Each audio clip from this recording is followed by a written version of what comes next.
కుటుంబ జీవితములోని ప్రేమ బంధములకును నైతిక విలువలను గొప్ప ఆదర్శముగా దయచేసితిరి.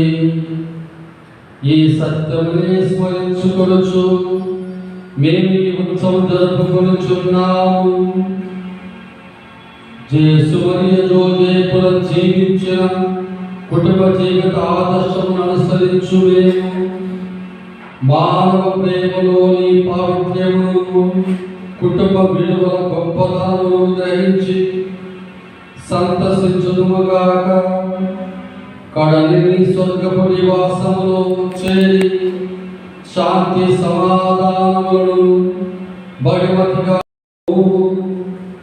మీతోను పవిత్రాత్మతోను కలిసి యుగ యుగములు జీవించుచు పాలించు మా ప్రభువు మీ కుమారుని క్రీస్తు ద్వారా ఈ మనవి చేయుచున్నాము.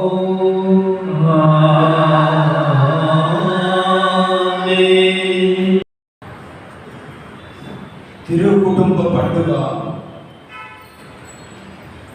మొదటి పట్టణము. దైవ భీతి కలవారు తల్లిదండ్రులను గౌరవింతురు.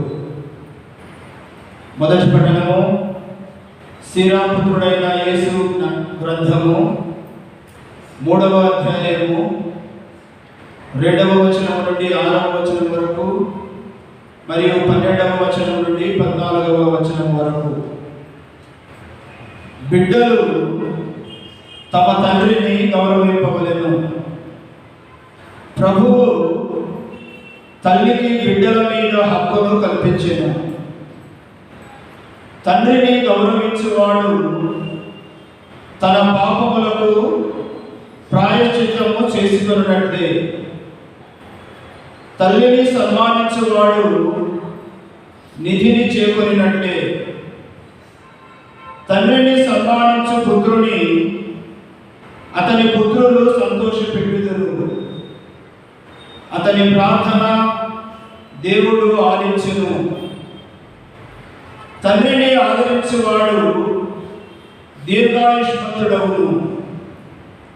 తల్లిని సంతోషపెట్టువాడు దేవునికి విధేయుడైనట్లే. నాయన, వృద్ధుడైన నీ తండ్రిని బాగుగా చూచుకొను. అతడు జీవించి ఉన్నంత వరకు కష్టపెట్టకుము. అతనికి మతి తప్పినా నీవు ఆదరముతో చూడవలెను. నీవు బలముగా ఆరోగ్యముగా ఉన్నావు కనుక అతనిని అలక్ష్యము చేయరాదు. నీవు నీ జనకునిపై చూపిన కరుణను దేవుడు విస్మరింపడు. ఆ కరుణ నీ పాపములకు ప్రాయశ్చిత్తము చేసి పెట్టును. ఇది ప్రభువు వాక్కు. భక్తి కీర్తన. అందరూ ప్రభువు పట్ల భయభక్తులు చూపుచు అతని మార్గములలో నడుచు నరులు ధన్యులు. ప్రభువు పట్ల భయభక్తులు చూపుచు అతని మార్గములలో నడుచు నరులు ధన్యులు. నీ కష్టార్జితమును నీవు అనుభవింతువు. నీవు ఆనందమును అభ్యుదయమును పడయుదువు. అందరూ ప్రభువు పట్ల భయభక్తులు చూపుచు అతని మార్గములలో నడుచు నరులు ధన్యులు. నీ లోకిట నీ భార్య ఫలించిన ద్రాక్ష తీగ వలె ఉండును. నీ భోజనపు బల్ల చుట్టూ నీ తనయులు ఒలీవు పిలకల వలె ఊపుదురు. అందరూ ప్రభువు పట్ల భయభక్తులు చూపుచు అతని మార్గములలో నడుచు నరులు ధన్యులు. దేవుని పట్ల భయభక్తులు కల నరుడు ఇంటి దీవెనలు పడేయును. నీ జీవిత కాలమందెల్లా ప్రభువు సియోను నుండి నిన్ను దీవించునుగాక. నీవు యెరూషలేము అభ్యుదయమును కాంతువుగాక. అందరూ ప్రభు పట్ల భయభక్తులు చూపుచు అతని మార్గములలో నడుచు నరులు ధన్యులు.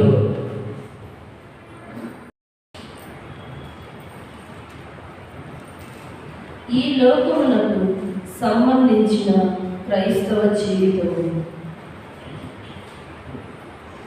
రెండవ పట్టణము పునీత పౌలు గారు కొలస్సీలకు రాసిన లేఖ 3వ అధ్యాయము 12వ వచనం నుంచి 21వ వచనం వరకు. రెండవ పట్టణము పునీత పౌలు గారు కొలస్సీలకు రాసిన లేఖ 3వ అధ్యాయము 12వ వచనం నుంచి 21వ వచనం వరకు. సోదరులారా, మీరు దేవునిచే ఎన్నుకొనబడిన ప్రజలు, ఆయనకు పరిశుద్ధులను, ప్రియులను అయిన వారు. కాబట్టి మీరు దయ, కనికరము, వినయము, సాత్వికత, ఓర్పు అలవర్చుకొనుడు. ఎవడైనను మరి ఒకరి మీద ఏదో ఒక మనస్తాపం కలిగి ఉన్నయెడల ఒకరిని ఒకడు సహించుచు క్షమింపవలెను. మిమ్ములను ప్రభువు క్షమించినట్లుగానే మీరును ఒకరిని ఒకరు క్షమింపవలెను. వీనికంటే అధికముగా ప్రేమను అలవరుచుకొనుడు. అది అన్నింటినీ పరిపూర్ణమైన ఐక్యంగా ఉంచగలదు. క్రీస్తు ప్రసాదించడి శాంతి మీ హృదయములను పరిపాలననియు. ఏలైనా ఈ శాంతి కొరకై మీరు ఒక శరీరంగా ఉండ పిలువబడితిరి కనుక కృతజ్ఞులై ఉండుడు. క్రీస్తు సందేశము మీ హృదయములను సమృద్ధిగా ఉండవలెను.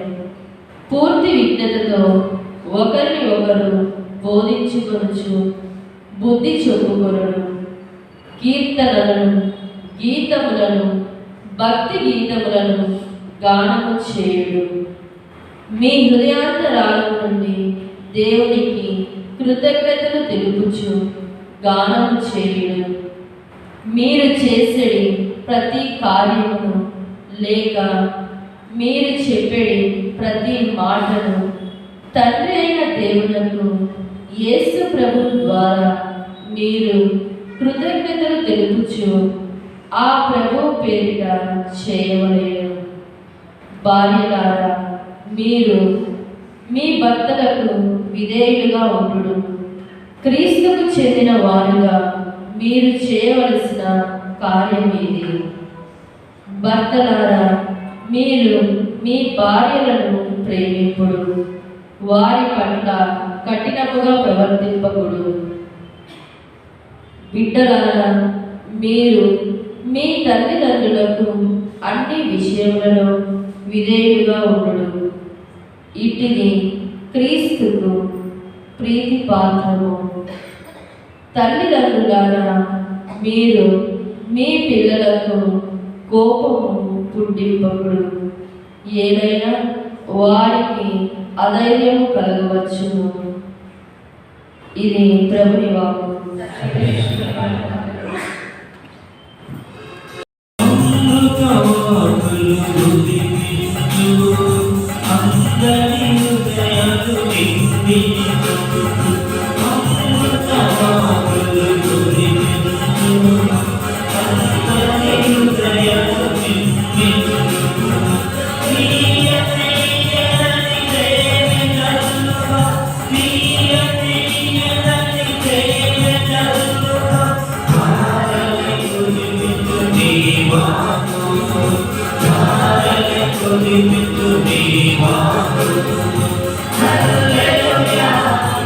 Hallelujah.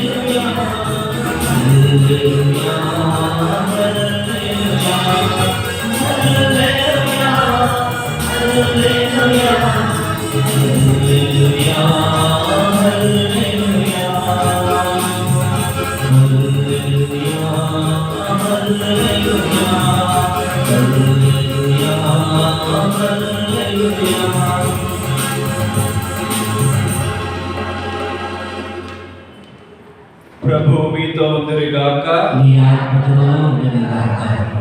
పునీత మత్తయి రాసిన సువార్తలోని భాగము. ప్రభువా, నీకు మహిమ కలుగునుగాక.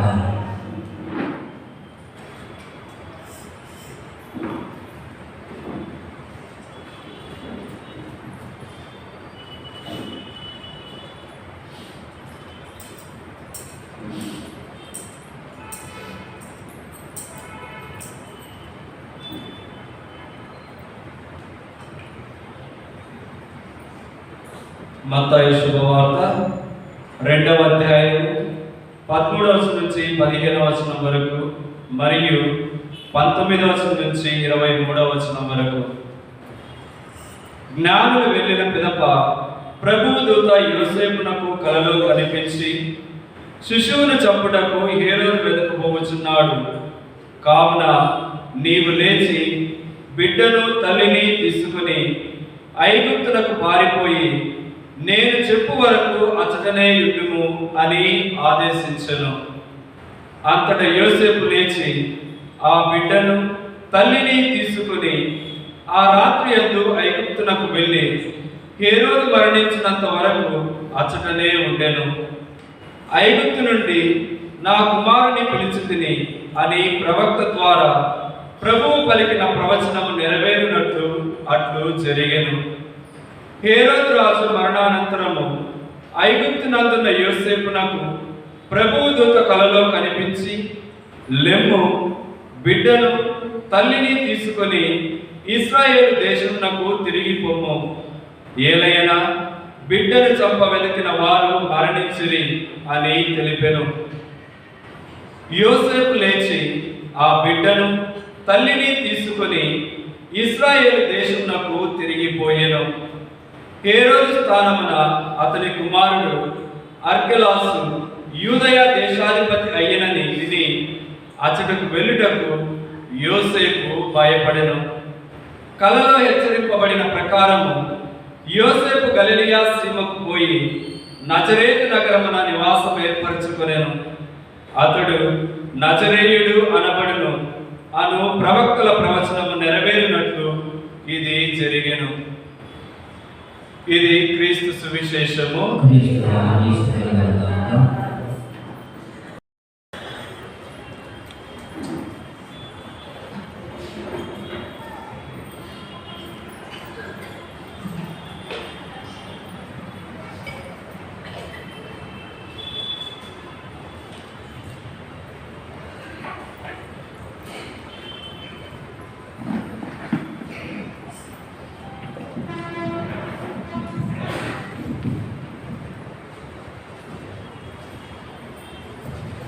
యేసుక్రీస్తులో ప్రేమైన సోదరి సోదరులారా, ఈరోజు తిరుసభ తిరుకుటుంబ పండుగ కొనియాడుచున్నది. తిరు అంటే పవిత్రమైనటువంటి కుటుంబం, అంటే తల్లి తండ్రి కనీసం ఒక బిడ్డైనా ఉన్నప్పుడు అది కుటుంబం అవుతుంది. బిడ్డనే లేనటువంటి భార్యాభర్తలైనటువంటి కుటుంబాన్ని దంపతులు అని అంటారు తప్ప కుటుంబం అని అనరు.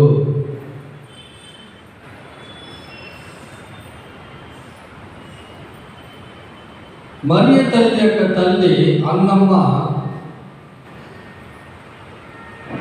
వారు తల్లికి తల్లి.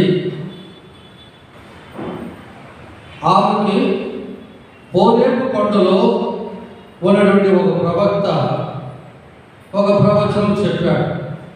అదేమిటంటే, కాలం పరిపూర్ణమైనప్పుడు నీ బిడ్డకు పుట్టే బిడ్డ, ఆమెకు పుట్టే బిడ్డ మెస్సియాను కనే తల్లిగా ఉంటుంది.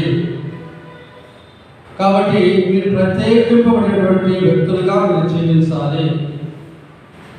ఎస్సన్నీయులు అనేవాళ్ళు ఆ రోజుల్లో పరిశుద్ధ మందసాన్ని మోసేవారు. ఆ మందస మోసేవాళ్ళు ఎప్పుడు కూడా పవిత్రులుగా ఉండాలి అన్నటువంటి ఒక భావన ఉంది. ఎందుకంటే అపవిత్రతగా ఉన్నటువంటి వాళ్ళు మందసాన్ని ముట్టుకుంటే చనిపోతారన్న ఒక భయం. అందువల్ల అటు లోకానికి పూర్తిగా చెందిన వారు కాక, మరీ పూర్తిగా సన్యాసుగా కాక, తమ తాము పరిశుద్ధులుగా పెట్టుకొని వాళ్ళు జీవించేవారు. ఆ ఎస్ఎన్ఈల యొక్క సంప్రదాయంలో వచ్చినటువంటి కుటుంబమే మరియ తల్లి యొక్క తల్లికి తల్లి తల్లికి తల్లి తల్లికి తల్లి కుటుంబం. ఆ ఓరేపు పడినటువంటి ప్రవక్త దాదాపు 90 వయస్సు అతనికి. ఆయన వాడికి తెలియజేశాడు, ఇదిగో నీ మనవరానికి పుట్టే బిడ్డ మెస్సియాకు తల్లిగా ఉంటుంది అని. అందువల్ల ఆ పుట్టే ఆ మనవరాలు తమ జీవితంలో ఒక ఎన్నుకోబడిన స్త్రీగా ఉంటుంది అని ఆ విధముగా అన్నమ్మ గారు పుట్టారు. అన్నమ్మ గారికి జోకీముకి వివాహమైనది. జోకీము కొద్దిగా సంపద కలిగిన వాడు, అన్నమును చూసుకుంటూ వచ్చాడు. ఇద్దరు కూడా నీతిమంతులుగా జీవించారు. వారి తల్లి తెలియజేసినటువంటి ఆ విషయం తెలుసు కాబట్టి వాళ్ళు తమ జీవితంలో వాళ్ళు వచ్చేటువంటి ఆదాయంలో 3/4 ఒక భాగాన్ని ఎప్పుడు కూడా పేదలకు దాన ధర్మం చేసేవారు. ఒక భాగాన్ని దేవాలయానికి ఇచ్చేవారు, ఒక భాగాన్ని వాళ్ళు పెట్టుకునేవారు. ఇలా వాళ్ళ జీవితం గడుపుతూ వచ్చారు. పుట్టబోయే బిడ్డ అంటే అన్నమ్మ గారికి పుట్టబోయే బిడ్డ మెస్సియాకు తల్లిగా ఉంటుంది అన్నటువంటి ఆ మాట వాళ్ళకి తెలుసు కాబట్టి వారు ఆ బిడ్డ కోసం వేచి ఉన్నారు. కాలం గడుస్తుంది, బిడ్డలు పుట్టలేదు. అప్పుడు ఇద్దరు కూడా దేవుడితో ఒక ఒప్పందం చేసుకున్నారు. మేమిద్దరు కూడా దాంపత్య జీవితం లేకుండా జీవిస్తాం. మేము మీకు త్యాగముగా కానుకగా సమర్పించుకుంటాం. మీ అనుగ్రహం ద్వారా పుట్టబోయే ఆ బిడ్డ మెస్సియాకు తల్లిగా ఉంటుంది అని వీళ్ళు ప్రార్థన చేసుకున్నారు. దాదాపు 18 సంవత్సరాలు వారు అన్నా చెల్లెల్లాగా దాంపత్య సంబంధం లేకుండా జీవించారు. చివరికి మరియ తల్లి జన్మించారు. మరియ తల్లి జన్మించినప్పుడు అన్నమ్మ గారు ఒక మొక్కుబడి చేసుకున్నారు. నాకు పుట్టే ఆ బిడ్డ 3 వయసు అయిన తర్వాత నేను దేవాలయంలో ఆమెను మీకు కానుకగా సమర్పిస్తాను. పాత గ్రంథంలో అన్న ఏ విధంగా సామ్యాన్ని ఇచ్చిందో అలాగే ఆ విధంగా 3 వయసు ఉండేటప్పుడు మరియ తల్లిని తీసుకుపోయి దేవాలయంలో వదిలేశారు. అనగా దేవాలయపు మొదటి మెట్టు కాడ మరియ తల్లి నిలబడి కన్నెత్తి ప్రార్థించింది. ఆ 3 వయసులోనే ఆమె నేను నా జీవితం అంతా ఒక కన్యకగా ఉంటాను అని దేవుడికి వాగ్దానం చేసింది. ఆ రోజుల్లో అన్న అనేటువంటి ఒక ఆమె, సిమియోన్ అనేటువంటి ఒక పెద్ద ఆయన, వాళ్ళిద్దరు కూడా దేవాలయంలో ఉండేవాడు. వారు సిమియోను ముఖ్యముగా మెస్సియా వచ్చు వరకు చూసేంత వరకు నువ్వు చనిపోవు అన్నటువంటి వాగ్దానం చేయబడి ఉన్నది. ఆ విధంగానే అన్న అన్నటువంటి ఆమె ఆ రోజుల్లో వాళ్ళ భర్త చనిపోక దేవాలయంలోని ఆమె ఉపవాసంతో ప్రార్థనతో ఉండేది. ఆ దేవాలయంలో ఆ రోజుల్లో తల్లిదండ్రులు ఎవరైతే లేక బిడ్డలు పుట్టారో అటువంటి వారిని దేవాలయం కానుకగా ఇచ్చినటువంటి పిల్లలు ఉండేవారు. అందులో మగ పిల్లలు, ఆడపిల్లలు కూడా ఉండేవారు. దేవాలయంలో అన్నము సమృద్ధిగా ఉండేది. పదే కానుకలు సమర్పిస్తుంటారు, ధాన్యాలు ఇస్తుంటారు. కాబట్టి దేవాలయపు గిడ్డంగిల్లో చాలినంతటువంటి ధాన్యము, ధనము మరియు అన్నం ఉండేది. కాబట్టి ఈ పిల్లలను సాగడంలో ఎటువంటి ఇబ్బంది లేదు. దాదాపు 7 మంది ఆడపిల్లలు మరియ తల్లితో ఉన్నారని, ఈ పిల్లలు ఆడినటువంటి ఈ సిమియోను మరి ఇతరులు వాళ్ళ యొక్క ఉపదేశాలు వింటూ మరి అటు ధర్మశాస్త్రం గురించి కానీ ఇతర విషయాలు కానీ వాడి వద్ద నేర్చుకుంటూ గుళ్ళో చిన్న చిన్న పనులు చేస్తూ ఉండేవాడు. చివరికి మరి ఇద్దరికి వయసు వచ్చినప్పుడు ఆమె వివాహం చేసుకోవాలి అని ఆ ప్రధాన యాజకుడు తెలియజేసినప్పుడు, నేను దేవునికి నన్ను నేను సమర్పించుకున్నాను కాబట్టి నేను వివాహం చేసుకోను అని ఆమె చెప్పగా, తల్లి అడగాదు, మెస్సియా ఎవరి గర్భంలో పుడతారో తెలియదు కాబట్టి మెస్సియా వచ్చే కాలం సమీపించింది కాబట్టి యూద స్త్రీలు అందరూ వివాహం చేసుకోవాల్సిందే అని ఆయన గట్టిగా చెప్పినప్పుడు మరి తల్లి ఇష్టపడలేదు. ఆయనను మరి తల్లిని వయసు వచ్చినటువంటి కాబట్టి దేవాలయంలో ఉండకూడదు, త్వరలోనే పెళ్లి చేసి పంపాలి అన్న నిర్ణయం. కాబట్టి ఆ ప్రధాన యాజకుడు సరైన నీలాగే ఇంకొక వ్యక్తి వచ్చే వ్యక్తి, నేను కూడా అలాగే నన్ను నేను దేవుడికి సమర్పించుకొని ఒక కన్యగా ఉంటానంటే మీరిద్దరిని కూడా ఒకటి చేసుకోవచ్చు అన్నట్టుగా అటు ఆమెకి ఒప్పించి పంపించారు. ఇంతలో ప్రధాన యాజకుడు ఆ దేశమంతా అందరికి తెలియజేశారు, దావీదు గోత్రానికి చెందినటువంటి వ్యక్తి ఎవరైనా ఉంటే వారు ఇదిగో ఈ మరియా అనేటువంటి స్త్రీని వివాహం ఆడడానికి ముందుకు రావచ్చు అన్నట్టు. చాలామంది యువకులు వచ్చారు. మరి తనని చూడగానే అందరూ కూడా ఎంతో ఇష్టపడ్డారు. అప్పుడు మీలో ఎవరిని దేవుడు ఎన్నుకున్నాడో అది నేను తెలుసుకోవాలి కాబట్టి ప్రతి ఒక్కరు ఒక ఆలివ్ కొమ్మని తీసుకొని ఆ కొమ్మలో మీ పేరు చెక్కి ఆ కొమ్మల్ని నాకు ఇవ్వాలి, నేను దాన్ని పవిత్ర స్థలంలో ఉంచుతాను. ఎవరైతే దేవుడి చేత ఎన్నుకోబడతారో ఆ కొమ్మ చిగురుస్తుంది. ఆ రోజుల్లో ఆ రోజు కొమ్మ చిగురించినట్టు అది నాకు గుర్తుగా ఉంటుంది అని ప్రజలు యాజకుడు చెప్పారు. ఈవిడ తెచ్చినటువంటి కర్రలన్నీ కూడా ఆ యొక్క స్థలంలో పెట్టారు. మరుసటి రోజు చూస్తే ఒక్కటి కూడా చిగురించదు. అప్పుడు ప్రధాన యాజకుడు అన్నాడు, దేవుడు మిమ్మల్ని ఎవరిని కూడా ఎన్నుకోలేదు కాబట్టి మీరు ఇంటికి వెళ్ళిపోవచ్చు. మళ్ళా చాటి వేయించాడు, ఎవరో ఎక్కడో ఉన్నారు దావీదు గోత్రానికి చెందినవాడు, మీరు లెక్కలు సరిగా చూడండి, మనుషులు పంపి వెతకండి అని తెలియజేస్తాడు. ఈ కథ ఇక్కడ ఆపి జోజప్ప గారి కథ చూద్దాం. జోజప్ప గారి కుటుంబంలో వాడు బెత్లెహేములో ఉండేవాడు. వాడు సొంత గ్రామం అది. అచ్చట గుహలు కొన్ని ఉండేవి. ఈ గుహల్లో ఆ రోజు ఎస్ఎన్ఏలు ఉండేవాడు. ఎస్ఎన్ఏలు అంటే నేను చెప్పాను కదా, ఆ మందసం మోసినటువంటి తెగకు చెందినవాడు.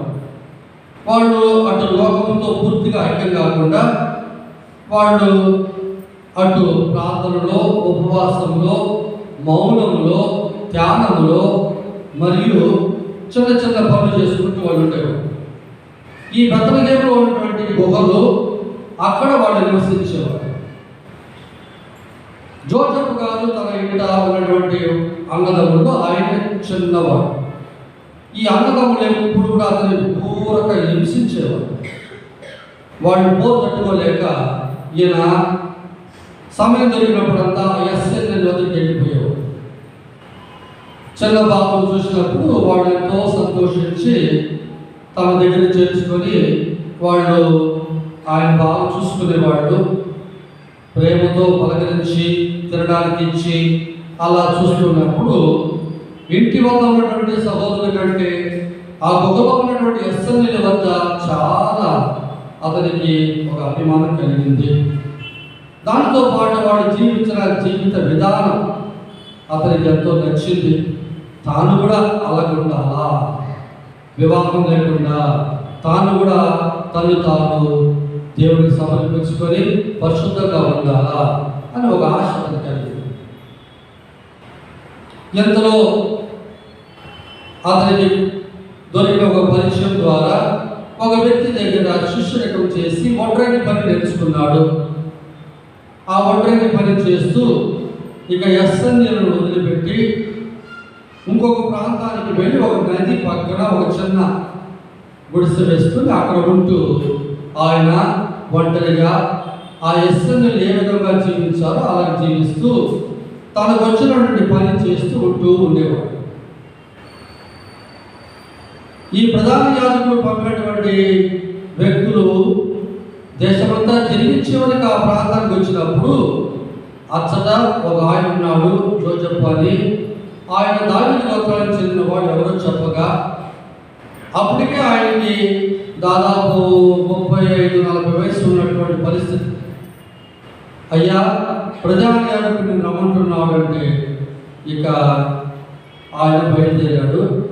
ఆడికి వెళ్ళిన తర్వాత మరి తల్లిని చూపించి ఆ వివాహం చేసుకోవాలంటే అయ్యో నా వద్దు, నేను వివాహం చేసుకోను, ఎందుకంటే నన్ను నేను దేవుడికి ఒక సమర్పణ చేసుకుని నా జీవితం అంతా ఒక కన్యగా ఉండాలనుకున్నాను, కాబట్టి నేను వివాహం వద్దన్నాడు. అప్పుడు ప్రధాన యాజకుడు కథ అంతా వివరించి ఆమె కూడా అలాగే ఉంటుంది, మీరిద్దరు కూడా అలాగే ఉండండి, దేవుడి చిత్తం అయితే అలాగే జరగండి. ఆయన ఉద్దేశం ఏంటి, ఈయన చెప్పిన కొద్ది కాలానికి మళ్ళా మామూలుగా ఒక భర్తగా స్వీకరించుకుంటాడని అనుకున్నారు. ఆ విధంగా జోజప్ప గారికి మరియ తల్లికి నిశ్చితార్థం జరిగింది. ఆ నిశ్చితార్థం జరిగిన తర్వాత జోజప్ప గారు ఒక 3 రోజులు తన స్థలం వదిలిపెట్టి వేరే ఊరికి వెళ్ళారు. అంతలో మరియ తల్లి ఒకరోజు సాయంత్రము ఆమె ప్రార్థనలో ఉండగా గాబ్రియలు దూత మరియ మాతకి మంగళవార్త చెప్పడం జరిగింది. ఇక్కడ ఇంకో కథ మర్చిపోయాను. ఈ జోజప్ప గారు తీసుకొచ్చిన తర్వాత జోజప్ప గారి పేరు రాసి వాడితో పాటు ఒక 2-3 వాడి పేరు రాసి ఆ ఆలివ కొమ్మను ఆ పవిత్ర స్థలంలో ఉంచినప్పుడు జోజప్ప గారి కర్ర మాత్రమే చిగురించింది. అందుకే జోజప్ప గారి స్వరూపంలో మనం చూస్తే తన ఎడమ చేతి పక్కన ఉన్నటువంటి కర్రకు చిన్న ఒక కర్ర, దాంట్లో ఒక పుష్పం ఉన్నట్టుగా మనం చూస్తాం. ఈ విధముగా జోజప్ప గారు మరి ఇద్దరి యొక్క నిశ్చయదానం అయిన తర్వాత వారు మరి ఇద్దరిని ప్రార్థించున్నవా గాబ్రియలు దూత మంగళవార్త చెప్పడం జరిగింది. ఆ మంగళవార్తలో ఎలిజబెత్ అమ్మ అప్పటికే 6 మాసములు గర్భంగా ఉంది అన్నట్టు సత్యం తెలుసుకోగా జోజప్ప గారు వచ్చిన వెంటనే నేను ఎలిజబెత్ అమ్మని చూడాలి, బంధువురాలు, కొండ ప్రదేశంలో ఉన్నది అన్నప్పుడు ఇక జోజప్ప గారు మరి ఇద్దరు కూడా బయలుదేరి ఆ ప్రయాణం చేశారు. 3 రోజులు ప్రయాణం చేసి చివరికి ఆ స్థలం చేరుకున్నారు. అక్కడ ఎప్పుడైతే మరి తల్లి ఎలిజబెత్ అమ్మని ఆమె 100 వచనాలు చెప్పిందో వెంటనే పవిత్రాత్మచే ఎలిజబెత్ అమ్మ పూరితమై ఆమె గర్భమందు శిశువు గంతులు వేశారు. ఆ తర్వాత అప్పటికే 6 మాసములు అయి ఉన్నవి. ఇంకొక 3 మాసములు అక్కడే ఉండి ఎప్పుడైతే యోహాను పుట్టారో పుట్టిన తర్వాత చక్రయ్య అంతవరకు మాట్లాడలేకుండా ఉన్నాడు. ఇక ఆయన నోరు విప్పి దేవుడిని స్తుతించడం జరిగింది. ఈ సంఘటన అయిన తర్వాత జోజప్ప గారు మళ్ళా వచ్చి మరి తల్లిని ఇంటికి తీసుకురావడం జరిగింది. మరి తల్లిని అప్పుడు చూసినప్పుడు జోజప్ప గారికి అక్కడ అనుమానం కలిగింది. నాకు ఏ పాపం తెలియదు, మరి ఏమో గర్భం ధరించి ఉన్నది, ఎట్లు ఇది అని ఆయన తలపోస్తూ ఆ రోజులో ఉన్నటువంటి నియమం ప్రకారం అటువంటి వ్యక్తులను రాళ్లతో కొట్టి చంపాలి.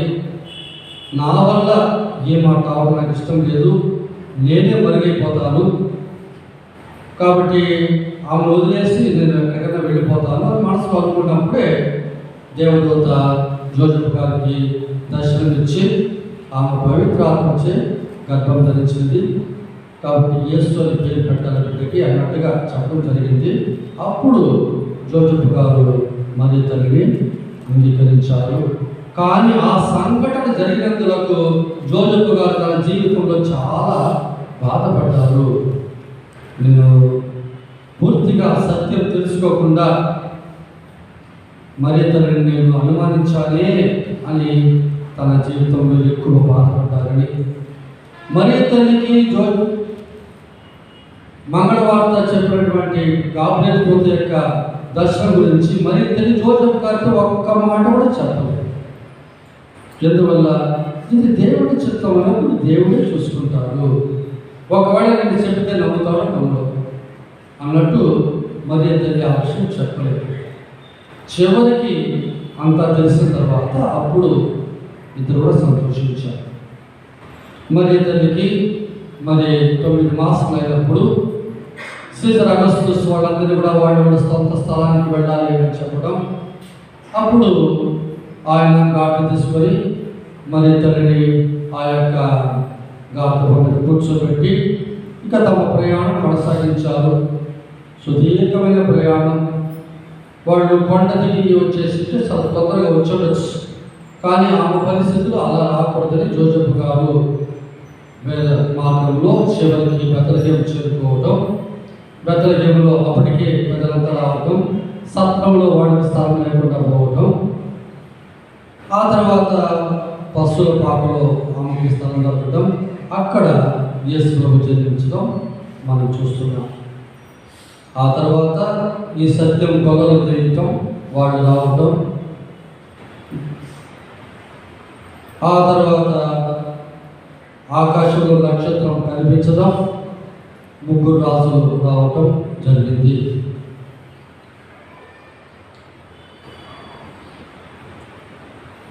ఎప్పుడైతే హేరోదు రాజు బిడ్డను సంపాలనుకున్నాడో అప్పుడు దేవదూత మళ్ళా 2వ పర్యాయము జోజెఫ్ గారితో బిడ్డను తల్లిని తీసుకుని నువ్వు బయలుదేరి ఐగుప్తుకు వెళ్ళు అని చెప్పడం. అర్ధరాత్రిలో తెల్లవారం ముందుగా వెళ్ళిపోవాలన్నటువంటి పరిస్థితి. రాత్రి వెళ్ళి ఆయన తన స్నేహితులు అడిగి ఇంకొక ఘాటును తెచ్చుకున్నారు.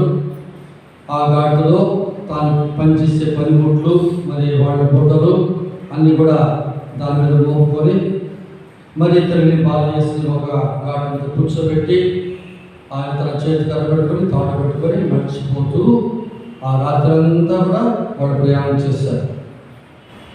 అలా బయలుదేరిపోయేటప్పుడు ఇక 1-2 రోజులు ప్రయాణం అయిన తర్వాత ఒక అడవి గుండా పోవాలి. అలా పోయేటప్పుడు దాదాపు చీకటి పడుతుంది, రాత్రి అయిపోతుంది, ఎక్కడైనా ఉంటే కొద్దిగా బాగుంటుందేమో అన్న పరిస్థితి. అలా పోయేటప్పుడు ఉన్నటువంటి ఒక అడవి కాడ ఒక దొంగ వచ్చి వాడిని ఆపాడు. వీళ్ళు ఇక్కడ వస్తున్నారని ఆ దొంగ గట్ట తెలుసు అంటే ఆ దొంగ తన ఇంటి కాడ నుంచి ఒక చిన్న దారం కట్టి ఆ దారికి అడ్డంగా పెట్టి వచ్చేవాడు పోయేవాడు కాలు తగిలితే ఆ గడ్డ కొట్టేటప్పుడు వెంటనే అతను వచ్చి వాడిని హతమార్చి బలవంతం చేసి వాడు దోపిడీ చేసి దొంగ. కానీ ఎప్పుడైతే ఆయన మరియ తల్లి యొక్క తిరుముఖం చూశాడో వెంటనే అతని మనస్సు కరిగిపోయింది. అప్పుడు జోజెఫ్ గారు, అయ్యా మేము చాలా దూరం చూస్తున్నాం, ఈరోజు రాత్రి మీ ఇంట్లో మేము ఉండాలనుకుంటున్నాం, మాకు వసతులు చేస్తాం. ఆయన చాలా సంతోషంగా స్వీకరించాడు. తన ఇంటికి తీసుకెళ్ళాడు. ఆ ఇంటికి తీసుకెళ్తే అక్కడ ఒక బిడ్డ ఆయన భార్య ఉన్నారు. ఆ బిడ్డకు ఒళ్ళంతా పురుగులు, పూర్తిగా తెచ్చుతో నిండిపోయినట్టు ఘోరంగా ఉన్నాడు బిడ్డ.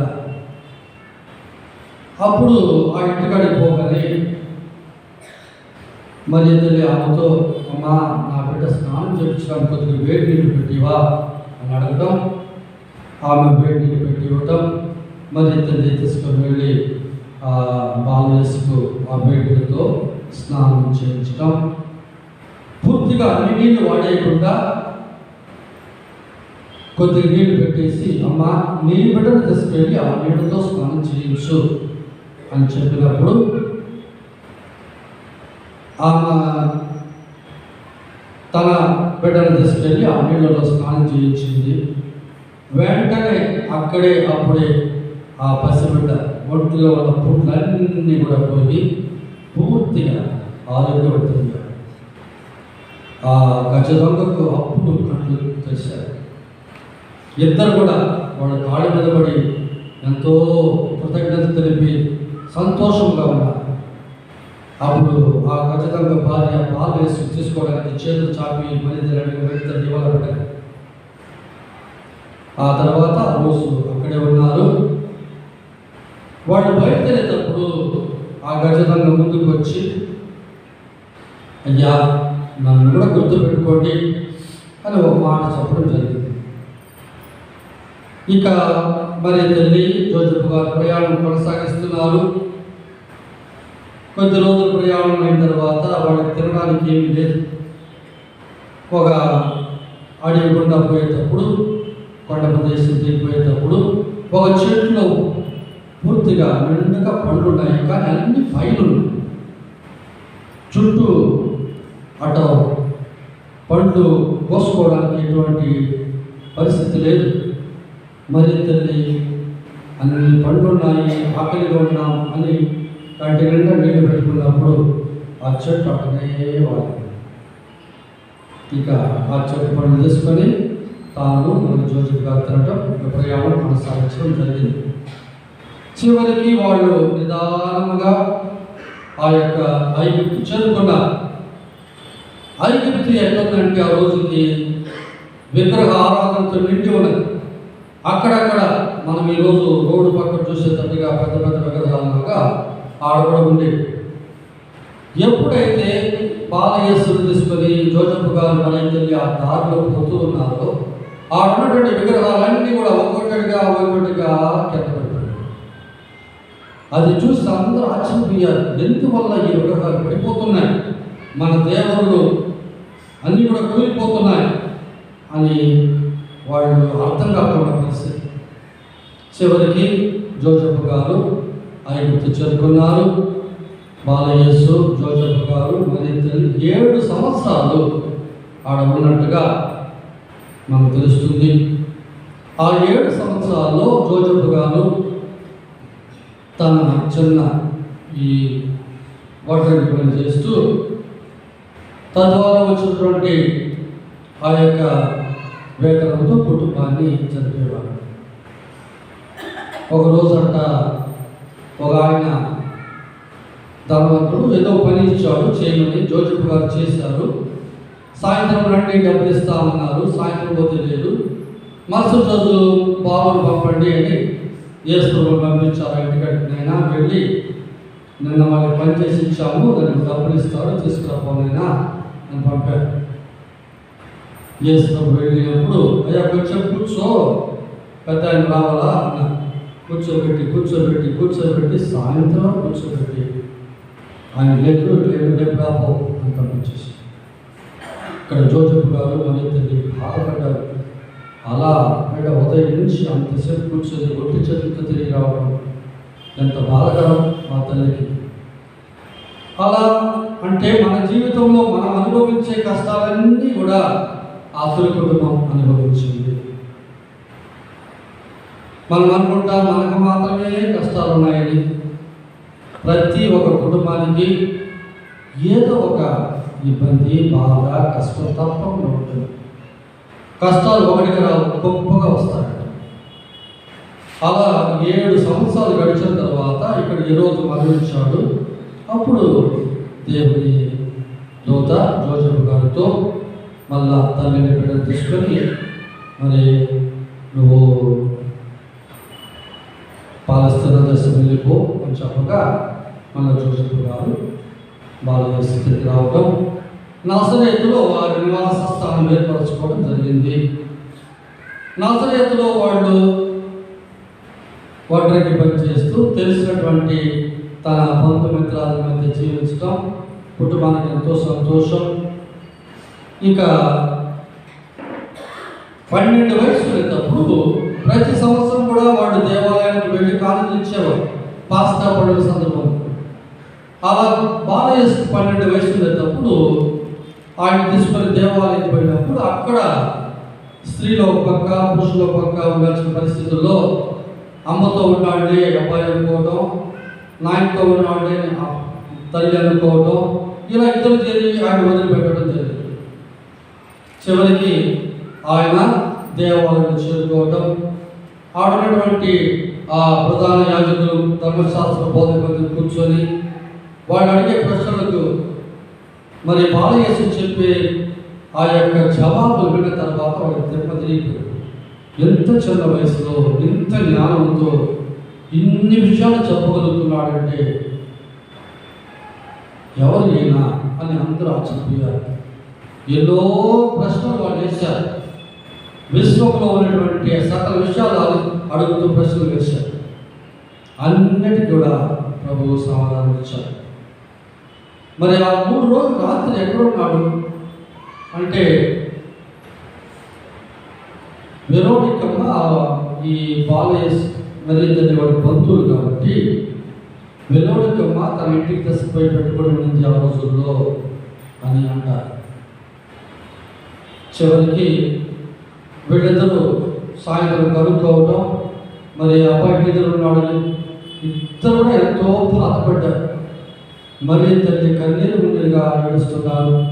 ఆమె ఓదార్చలేక జోజప్ప గారు యువతుడు పెద్ద తప్పు చేశాను, నేను అబ్బాయి నా చేతులు పట్టుకొని ఉండాల్సింది అట్లా కనుక్కోవడం, ఇవన్నీ మామూలుగా మన జీవితంలో కూడా జరిగేవి కదా. అలాగే జరిగింది. తర్వాత దేవాలయం తిరిగి ఎతికి చివరికి 3వ రోజు ప్రభువును కనుక్కోవడం, నాయనా ఎందుకు ఇలా చేశామంటే నా తండ్రి పని మీద ఉండాలని మీకు తెలియదా అని ప్రభు అడగడం. ఆ తర్వాత బాలయేసుని తీసుకొని పోవడం. అంతవరకు మనం పరిశుద్ధ గ్రంథంలో చూస్తున్నాం.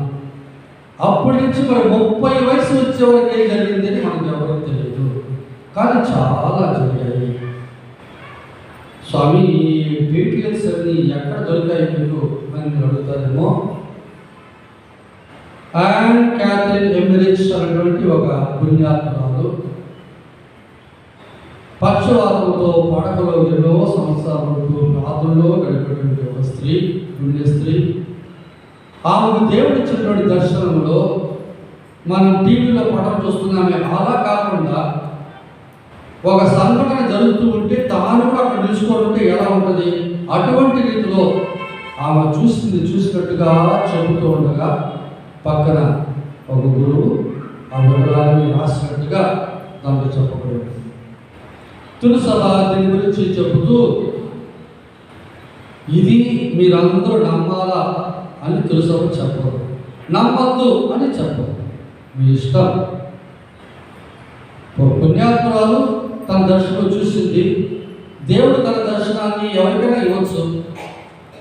అంటే ఇదంతా పరిశుద్ధ గ్రంథంలో ఉందా అంటే పరిశుద్ధ గ్రంథంలో ఉన్నటువంటి ముఖ్యమైన విషయం, ముఖ్య సువిశేషాల్లో యేసు మోక్షానికి వెళ్ళిన తర్వాత 35 ఏళ్ళ తర్వాత మత్తయి సువిశేషం రాశారు, 45 ఏళ్ళ తర్వాత మార్కు రాశారు, 55 ఏళ్ళ తర్వాత లూకా రాశారు, 70 ఏళ్ళ తర్వాత యోహాను రాశారు.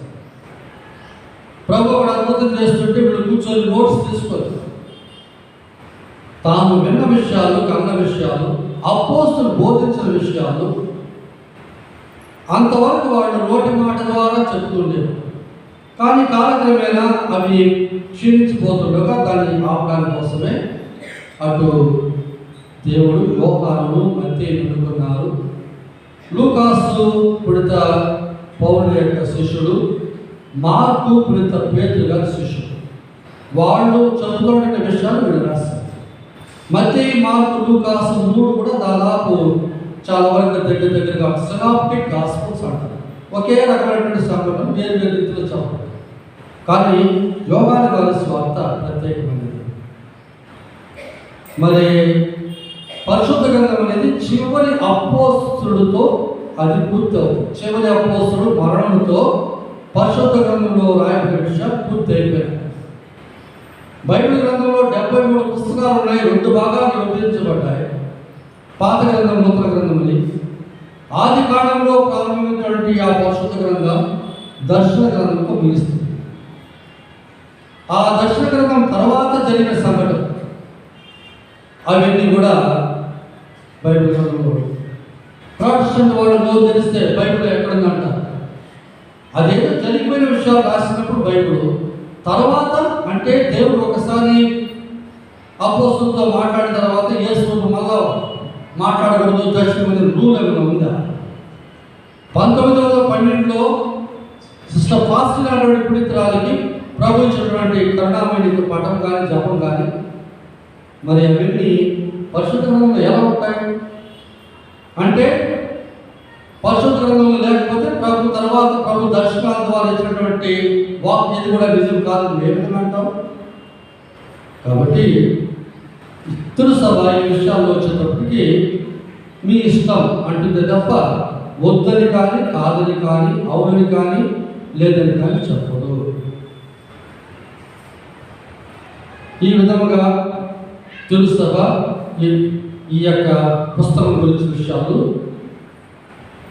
విశ్వాసుల యొక్క విశ్వాసాన్ని వదిలేస్తుంది. ఈరోజు మనం పరిశుద్ధ కుటుంబం యొక్క పండుగను కొనియాడుచున్నాం. ఆ కుటుంబంలో జరిగినటువంటి సంఘటనలన్నీ కూడా మామూలుగా మన జీవితంలో జరిగేటే జరిగాయి. కానీ వాళ్ళ యొక్క ఒక్క ఆనందం ఏంటి? దేవుని కుమారుడు యేసు అన్న పేరుతో మానవుడుగా వారి మధ్య నివసించడం, అతను చూసే సంతోషిస్తూ ఇద్దరు కూడా తమ జీవితం గడిపేస్తారు. జోజఫ్ గారు మరణించేటప్పుడు యేసు ప్రభుకు 30 సంవత్సరాలు.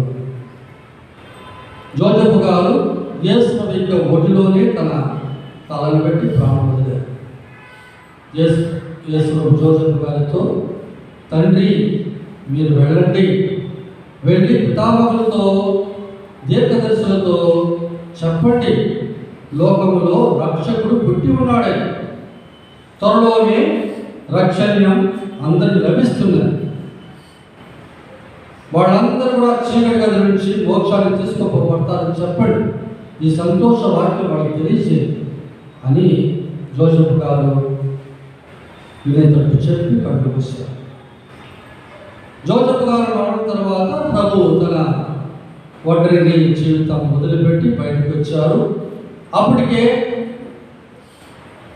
బాప్తిస్మ యోహాను తన జీవితం మొదలుపెట్టి యెషయా ప్రవక్త చెప్పినటువంటి రీతిలో ప్రజలు మారు మనసు పొందాలని, మనోపరివర్తన చెందాలని, దైవరాజ్యం సమీపిస్తుందని ప్రకటించడం జరిగింది.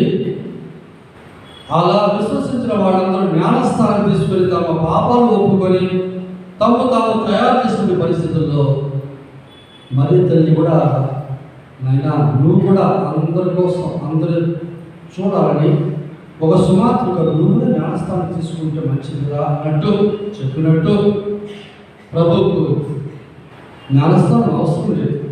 కానీ ప్రజల ముందు తమ ఒక సుమాత్రుగా చూపించాలని ఆయన కూడా బాప్తిస్మ యోహాను వద్ద జ్ఞానస్థానం తీసుకోవటం, అప్పుడు పవిత్రాత్మ పావరూపంలో దిగి రావటం, తండ్రి దేవుని యొక్క స్వరం వినిపించడం జరిగింది. ఈరోజు మనం ప్రత్యేకంగా పరిశుద్ధ కుటుంబాన్ని గురించి ధ్యానించే సందర్భంలో కొన్ని ముఖ్యమైనటువంటి అంశాలు మనం ధ్యానించుకోవాలి. ఒక కుటుంబం పరిశుద్ధంగా ఉండాలంటే అందులో ప్రార్థన ఉండాలి. ఏ కుటుంబంలోనైతే ప్రార్థనకి ముఖ్య స్థానం ఇస్తారో ఆ కుటుంబంలో శాంతి, సంతోషం, దేవుని ఆశీస్సులు అత్యధికంగా ఉంటాయి. ప్రభు మన మధ్య ఉన్నప్పుడు సైతాను లోపలికి రావడానికి ఛాన్స్ లేదు. ప్రభు నీ ఇంట్లో నివసిస్తూ ఉంటే సైతాను దూత లోపలికి రాదు. సైతాను కాచుకొని ఉంటుంది. ఎప్పుడెప్పుడు తల్లి తండ్రి మధ్య, బిడ్డల మధ్య చిచ్చు పెట్టాలని, ఆ కుటుంబాన్ని విభజించాలని, కోపతాపాలతో ఒకరి మీద ఒకరు వేజారు చేసేటట్టు చేయాలి. కానీ ఎప్పుడైతే ఆ కుటుంబం ప్రార్థనకి ముఖ్య స్థానం ఇస్తుందో అచ్చట దేవుని యొక్క ఆశీర్వాదం ఉంటుంది. కాబట్టి దైవ దూతలు ఆ ఇంటి చుట్టూ నిలుచుంటే కాపాగాస్తారు. యేసు ప్రభు యొక్క బాల్య జీవితంలో మరియ తల్లి ధర్మశాస్త్రం గురించి ప్రభువుకు తానే చదివి వినిపించాలని యేసు ప్రభు దావీదు రాజు యొక్క కీర్తనలు తన ప్రార్థనగా వాడారని చెబుతారు. చాలా వరకు మన ప్రార్థన మన సొంత మాటలు మాట్లాడతాం, చెప్తాం. మన సొంత మాటల్లో లోతు లేదు, అర్థం లేదు, వినయం లేదు. కాబట్టి వీలైనంత వరకు మన ప్రార్థన ఎప్పుడు కూడా దావీదు రాజు కీర్తన మన సొంత ప్రార్థనగా వాడాలి అంటారు. 150 కీర్తనలు ఉన్నాయి. ఆ కీర్తనలో ఉన్నటువంటి మాటలే మన ప్రార్థనగా వాడాలి. మంచి కాపురి పండుగ వచ్చినప్పుడు నేను చెప్పాను, మీ ప్రతి ఒక్కరింటిలో ఈ నేనే మంచి కాపురి అనేటువంటి కీర్తన 23 మీరు ప్రింట్ చేసి ఇంట్లో పెట్టుకోవాలి.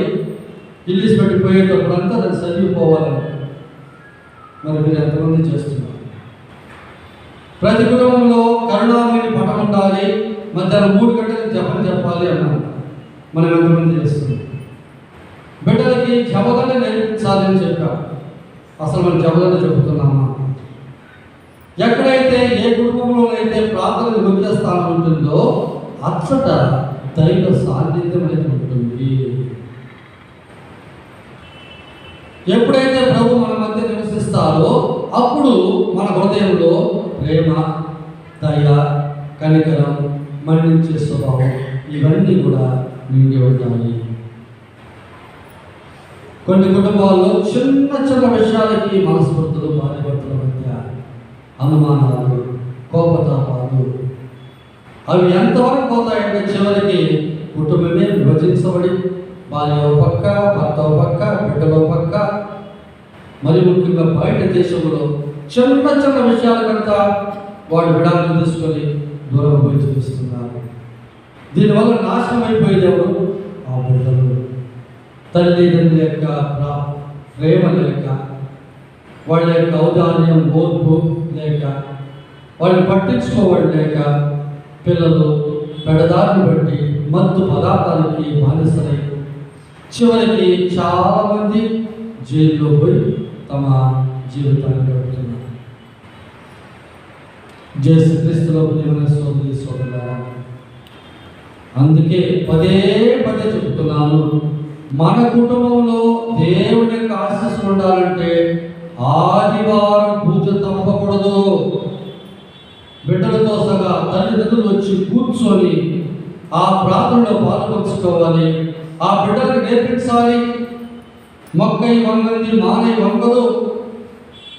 పసిబిడ్డలకు చిన్నప్పుడే చేతులు కట్టు, ప్రార్థన చేయి, సెలవు గుర్తేసుకో, పరలోక జపం చెప్పు అని చెప్పాలి. ఆ పసిబిడ్డలు బూతు మాటలు మాట్లాడితే పెదాల మీద 2 కొట్టి ఇటువంటి మాటలు ఎప్పుడు చెప్పకూడదు అని చెప్పాలి. దానికంటే ముఖ్యమైనది తల్లిదండ్రులు బిడ్డల ముందు ఎప్పుడు కూడా బూతు మాటలు మాట్లాడకూడదు.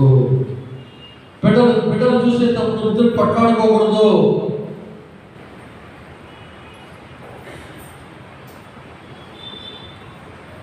ముందు పోయే నాగలి చక్కగా పోతే కదా వెనకొచ్చే నాగలి చక్కగా వచ్చిందని. తల్లిదండ్రులు ఒకరి మీద ఒకరు కోపతాపాలు చూపిస్తూ కొట్లాడుతూ ఉంటే బిడ్డలు కూడా అలాగే తయారవుతారు. పసి బిడ్డలు నాకు బాగా గుర్తుంది. మరీ రాణిలో నేను ఉండేటప్పుడు నాకు వంట పని చేస్తున్నటువంటి ఆమె వారి భర్త ఆ మధ్యలోనే 6 నెలల ముందు మరణించారని తనకున్నటువంటి 2 బిడ్డలు, ఒక చిన్న అబ్బాయి అమ్మాయిని తీసుకొని వచ్చి అక్కడ చేర్చారు. వంట పని చేస్తుంది. ఒకరోజు తను వచ్చి, స్వామి ఆ అబ్బాయి పేరు పేటపాలు, జ్ఞానస్థానం ఇచ్చాను. స్వామి పేటపాలు చెంప మీద కొట్టాడు స్వామి అని ఒకరోజు. ఇంకొక రోజు స్వామి పేటపాలు బూతు మాటలు చెప్తున్నాడు స్వామి. నేను చెప్పిన వాడికి ఎవరు నేర్పించారు? నువ్వు కదా. నువ్వు మాట్లాడుతున్నాయి కాబట్టి వాడు అట్ట మాట్లాడుతున్నావు. నువ్వు ఈరోజు చెప్పే ప్రయోజనం చెంప మీద కొట్టి దానికి శిక్ష ఏంటి? కరెక్ట్గా టైం చూసి కోటగుడు ఫామ్ లాగా 1, 2 అంతస్తు కడుతున్నాను. 1 గంట సేపు కోటగుడ్డ కూర్చోదు. ఈరోజు కూడా ఆ అబ్బాయి పెద్దోడయ్యాడు. ఆ విషయం మర్చిపోలేదు. బోతు మాటలు నా జీవితం మీద మాట్లాడడం.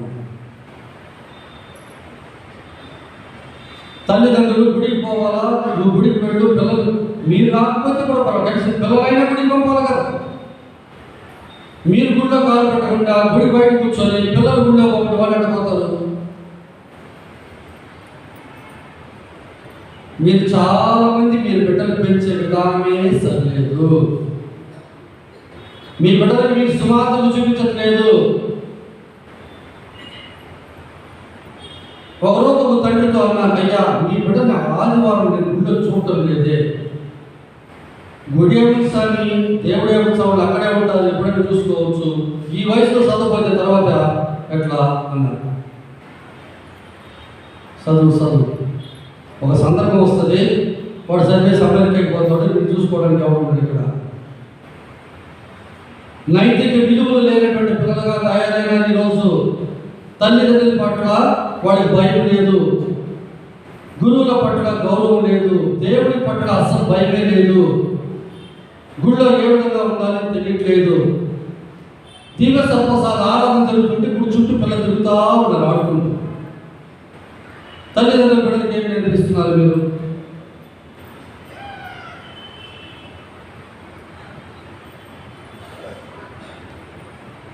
దాని ఫలితం మీరు ముసలోళ్ళు అయిన తర్వాత మీకు తెలుస్తుంది.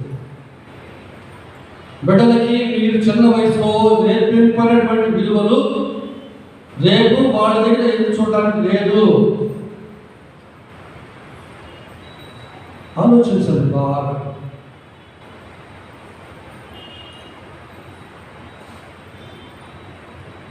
పితా పుత్ర పవిత్రాత్మ నామమున విశ్వాస ప్రార్థన.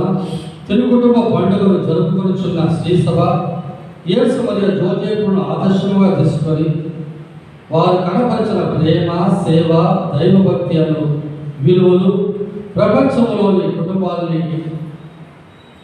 అలవరుచుకొని జీవించడానికి కావలసిన వరముల కోసం దేవాది దేవుడిని వేడుకుందాం. ఈ సభకు శిరస్సుగా ఉండి మమ్ము నడిపిస్తున్నందుకు మీకు వందనములు. సువార్త పరిచర్యకై పిలువబడిన మా జగద్గురువులైన పాపుగారిని, పీఠాధిపతులను, గురువులను, మఠవాసులను మెండుగా దీవించండి.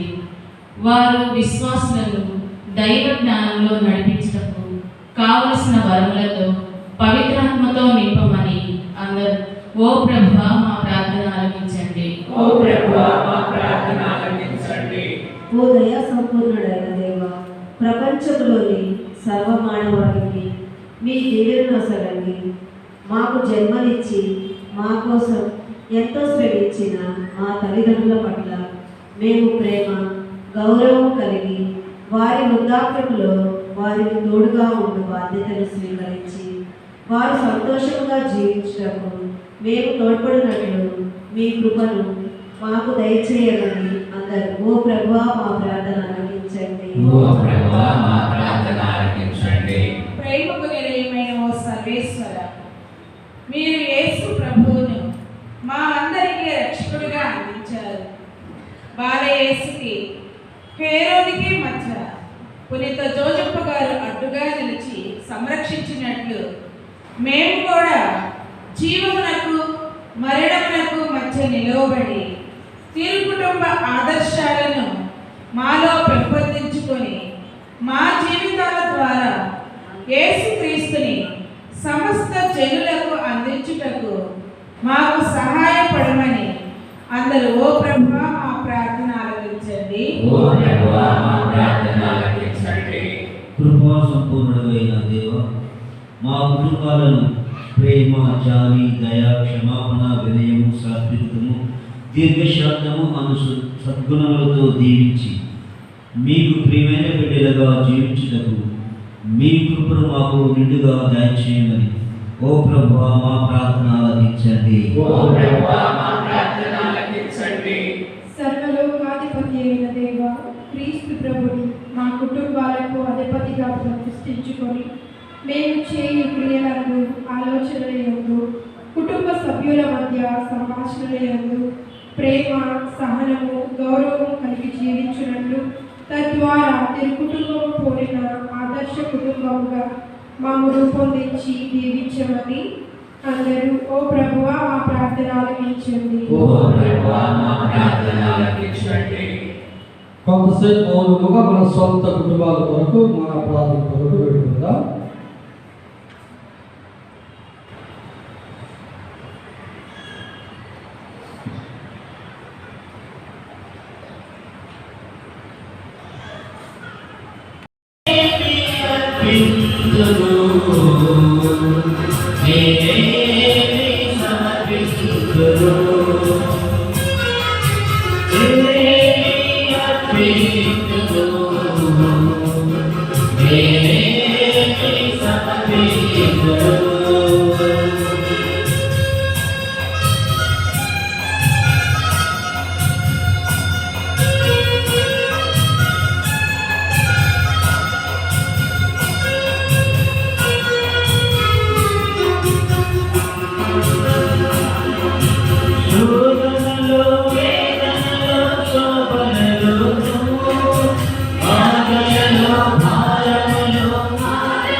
సహోదరి సహోదరుల, నేను మీరు నడిపిస్తున్న బలి సర్వశక్తుల విధాన సర్వేశ్వరునికి ప్రీతికరమైన ప్రార్థన చేయండి.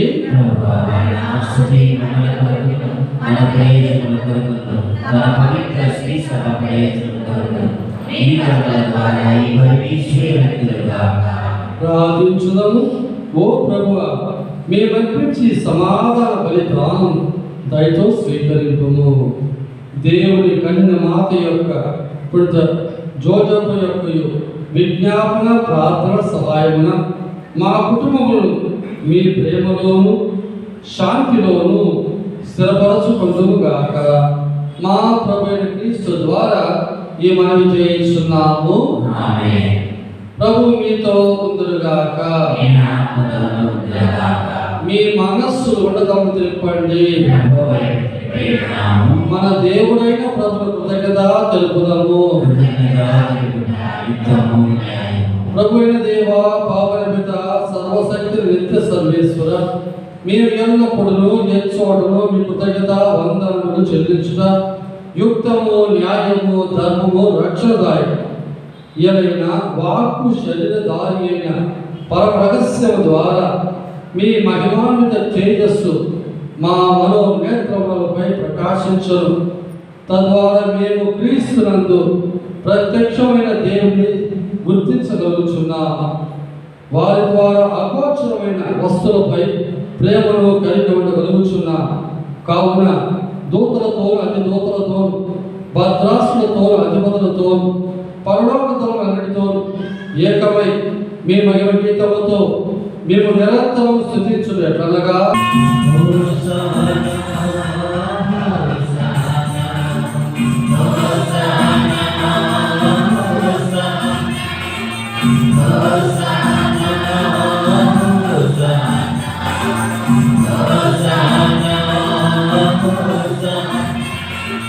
జయాధిపతి అయిన సర్వేశ్వరుడు హోసన్నా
పావన బిడ్డ నిజముగా పరిశుద్ధులు. మీ సృష్టి అంతా మిమ్మల్ని స్థుతించడం యుక్తము. ఎవరైనా మీ కుమారుడు మా ప్రభువైన యేసుక్రీస్తు ద్వారా పవిత్రాత్మ ప్రభావం వలన సమస్తమంది జీవము పోసి పవిత్రపరుచున్నారు. ప్రపంచమాద్యంతము సూర్యోదయం నుండి సూర్యాస్తం వరకు మీ నామములకు నిర్మలమైన వలన అర్పించడకై ప్రజలను నిరంతరం పిలుచున్నారు. కావున ఓ ప్రభువా, ఈ కాంతుని సముఖం తెచ్చి ఉన్నాం. పవిత్రాత్మ ద్వారా వీరిని పవిత్రపడత బతిమాలు కొలుచున్నాం. ఈ విధమున ఇవి మా ప్రభువులు మీ కుమారుడైన యేసుక్రీస్తు శరీర రక్తములు అగులుగాక. వారి ఆజ్ఞ ప్రకారమే కృతజ్ఞత నెరవేర్చుచున్నాం. వారు అప్పగింపబడిన రాత్రి అప్పమునందుకొని మీ కృతజ్ఞత వందనలు చెప్పి స్తుతించి తులించి శిష్యులకి చూచు ఇట్లాను, మీరందరూ దీన్ని తీసుకొని భుజింపు. ఎలైనా ఇది మీ కొరకు అప్పగింపబడకుండా నా శరీరం. నీకే నా ఆరాధన, నీకే నా స్తుతి ప్రార్థన, నీకే నా ఆరాధన, నీకే నా స్తుతి ప్రార్థన.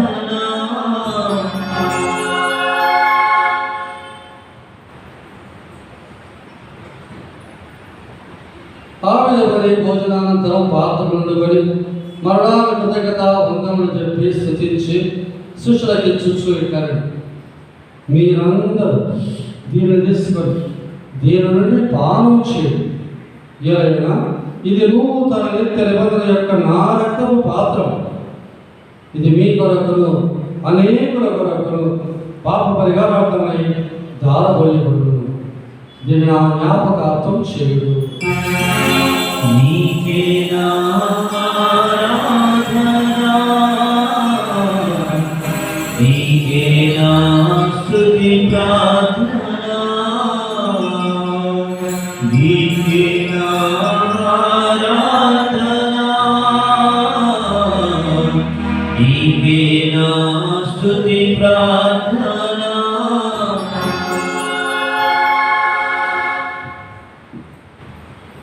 ఇది విశ్వాస రహస్యము, మా యేసువా, నీ మరణమును ప్రకటించెదము, నీ ఉత్థానమును చాటెదము, మీరు మరణవచ్చు వరకు మేము వేచియుందుము, మేము వేచియుందుము. కనుక తండ్రి, మీ కుమారుని రక్షణాయుధములు శ్రమలను అద్భుతమైన ఉద్ధారము మోక్షారోహణను స్మరించుచు వారి వల్ల వేచి ఎదురు చూచు మేము ఈ పవిత్ర జీవన బలిని కృతజ్ఞతతో మీకు అర్పించున్నాం. మీ పవిత్ర శ్రీసభ యొక్క కానుకలు ప్రీతితో వీక్షకు ప్రతిమాలు కొనుచున్నాం. తమ మరణం ద్వారా మమ్మల్ని మీతో సఖ్యపరచిన మీ కుమారుని బలిని స్వీకరించము. మేము వారి శరీర రక్తములతో పోషింపబడి పవిత్రాత్మతో నింపబడి వారి యందు ఏక శరీరము ఏక మనస్సు కలిగి ఉండినట్టుగా దయచూపము. వారేమో మీకు నిత్యాత్మగా రూపొందించునుగాక. మీరు ఎన్నుకున్న పుణ్యాత్మలతో ముఖ్యముగా పవిత్ర కన్యు దేవాదైన మరియమాతతో ధన్యులైన మీ అపోస్తులతోను వేద సాక్షులతోను పుడిత జోజపు గారితోను ఇప్పుడు చిన్న తెరేసమ్మ గారితో సకల పుణ్యులతో పాటు మమ్మును మోక్ష భాగ్యములకు వారసులుగా చేయము. ఇలా వీరి విజ్ఞాపన ప్రార్థనల నిర్వహణ సహాయంపై మేము ఆధారపడి ఉన్నాం.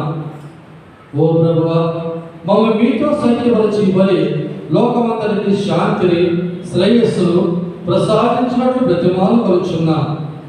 ఈ లోకమును యాత్ర చేయి మీ శ్రీ సభను మీ సేవకుడు మా లియో బాబు గారిని, మా ప్రకాశ్ మరి అంతోనిదాస్ పీఠాధిపతులను, తదితర పీఠాధిపతులను, గురువులందరినీ, మీరు సంపాదించుకున్న ప్రజలందరినీ విశ్వాసమందులు ప్రేమను దృఢపరచు.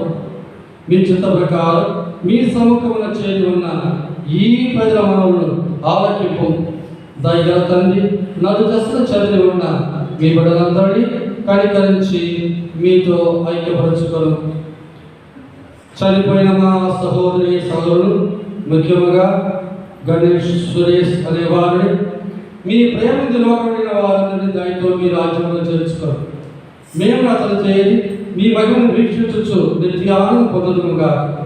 మా ప్రభువైన క్రీస్తు ద్వారా మనవి చేయించున్నాము. వారి ద్వారా సకల మేలులను లోకములకు దయచేయుచున్నాము. క్రీస్తు ద్వారా, క్రీస్తుతో, క్రీస్తునందు సర్వశక్తి గల పితయైన సర్వేశ్వర పవిత్రాత్మతో ఏకమయ్యుండు మీకు యుగ యుగములు పౌరవ మహిమలు కలుగునుగాక.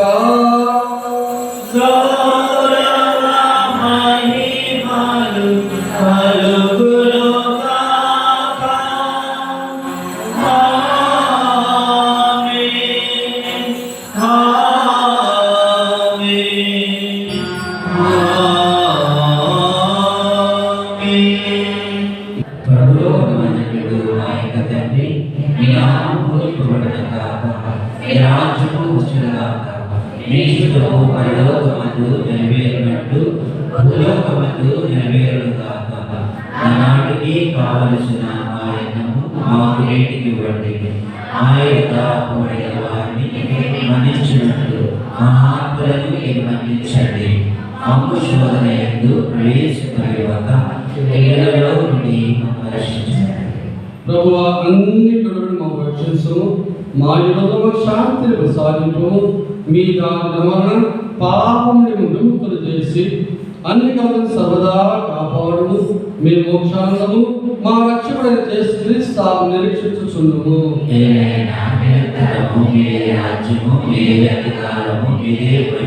శాంతిని మీకు అనుగ్రహించుచున్నారు, నా శాంతిని మీకు ఇచ్చుచున్నాను అని మీ అపోస్తులతో వచించిన ప్రభువైన యేసువా, మా పాపములు లెక్కింపగా మీ శ్రీ విశ్వాసం వీక్షించుము. మీ చిత్త ప్రకారం మీ సభకు శాంతి రేఖ అనుగ్రహింపు. యుగ యుగములు జీవించు పరిపాలించు ప్రభువా. ప్రభు శాంతి ఎల్లప్పుడూ మీతో ఉండనుగాక. ఒకరికొకరు సమాధానం తెలుపుకుందాము. సర్వేశ్వరుని గొలుపుతాం లోక పాపములను పరిహరించు ప్రభువా, మాకు దయ చూపండి. సర్వేశ్వరుని గొలుపుతాం లోక పాపములను పరిహరించు ప్రభువా, మాకు దయ చూపండి.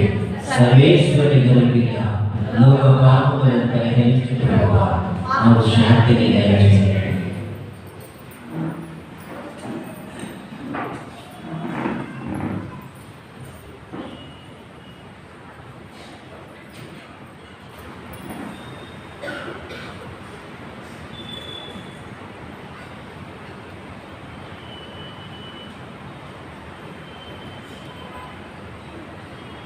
ఇదిగో సర్వేశ్వరి గొర్రెపిల్ల, ఇదిగో లోకము యొక్క పాపములు పరిగణించుడు వారు యేసు ప్రభు, ఉద్ధారమైన క్రీస్తు, మరియమ్మ గారి పుత్రుడు.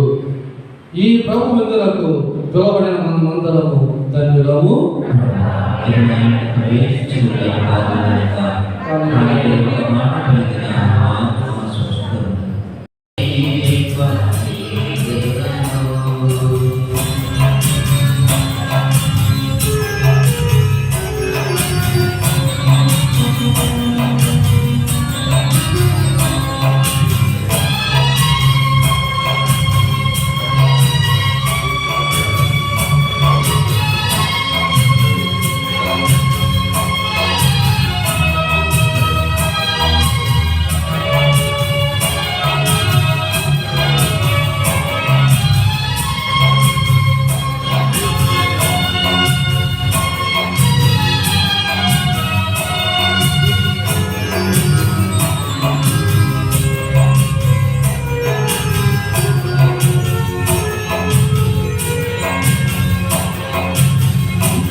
వారిని దిద్దుకున్న దృఢమైన ప్రతిజ్ఞ నా హృదయం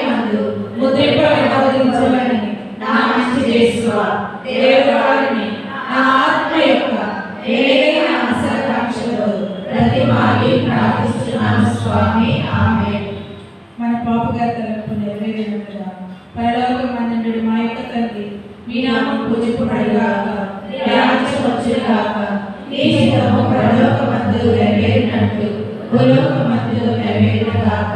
నానాటికి కావలసిన ఆయనకు ఆగ్రహించబడి మా యొక్క అప్పుడైన వారిని మేము ఇచ్చినట్టు మా అప్పులను నిర్బంధించండి. మా శోధన ఎందు ప్రవేశింపనివ్వక కీడుల నుండి మమ్మల్ని రక్షించండి. దేవుడు ప్రసాదం చేయడానికి మా వదలను ఏదైనా వారు మీకు ఉన్నారు.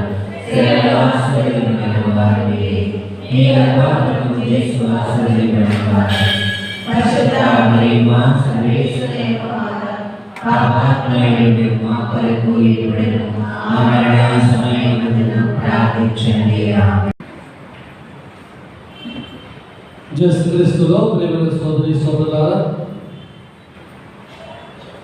డిసెంబర్ 31వ తారీఖు ఉదయం 7:30 ఆనాటి దివ్యబలి పూజ సమర్పించబడుతుంది. మన 24వ తారీఖు లాగానే మోక్షపు వాక్యం నుండి ఉదయకాల జపం, ఆ తర్వాత దివ్యబలి పూజ సమర్పించబడుతుంది. ఉదయం 7:30 సాయంత్రము 6:30 జపగంట మాత్రం ఉంటుంది. ఆరాధన ఉండదు, పూజ ఉండదు. రాత్రి 10 గంటలకి, అంటే 31వ తారీఖు రాత్రి 10 గంటలకి పాటలు వేయడం మొదలు పెడతారు. 10:30 పూజ ఉద్దేశాలు చదవబడతాయి. ఈ పూజ ఉద్దేశాలను గౌతము మరియు రింకి వాడు చదువుతారు.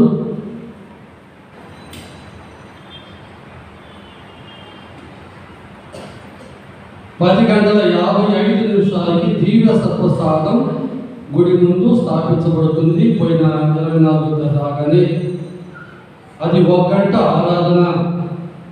దీని ఉద్దేశం ఏంటంటే సంవత్సరపు చివరి గడియ, నూతన సంవత్సరపు తొలి గడియ. ఆ సందర్భంలో మనం దేవుని సమక్షంలో ప్రభు యొక్క దీవెనలు పొందుతూ ఉండాలని దీని ఆశ. కాబట్టి ఈ ఆరాధనలో 3 భాగాలు ఉంటాయి. ఆ రోజు మన చిన్న బిషప్ గారు వస్తున్నారు, పోయిన వారం లాగానే అంతోని దాస్ బిషప్ గారు. మొదటి 20 నిమిషాలు దేవుడు మనకు చేసిన మేలు కృతజ్ఞత స్తోత్రాలు చెల్లించుట. రెండో 20 నిమిషాలు మన పాపాల కొరకు క్షమాపణ కోరుకొనుట. మూడో 20 నిమిషాలు దైవ ఆశీస్సులు మనకి ఇవ్వాలని కొత్త సంవత్సరంలో ప్రభువును చూసి వేడుకొనుట. కరెక్ట్గా 12 గంటలకి 5 నిమిషాల ముందుగా దైవస్థుతులు పాడబడి, ఆ తర్వాత శరముని వంచడి అనే పాట పాడబడుతుంది. సరిగ్గా 12 గంటలకి బిషప్ గారు మనకు దివ్య సత్ప్రసాద ఆశీర్వాదం ఇస్తారు. ఆ ఒక్క క్షణం పాటు లైట్లు ఆపి మళ్ళా వేస్తారు. అదైన తర్వాత తెలియనటువంటి లత్తిని పాట కృతజ్ఞత స్తోత్రంగా మామూలుగా సంవత్సరపు చివరి రోజు పాడేటువంటి పాటగా దేవునికి మనం బిషప్ గారిని కలిసి పాడబడతాం.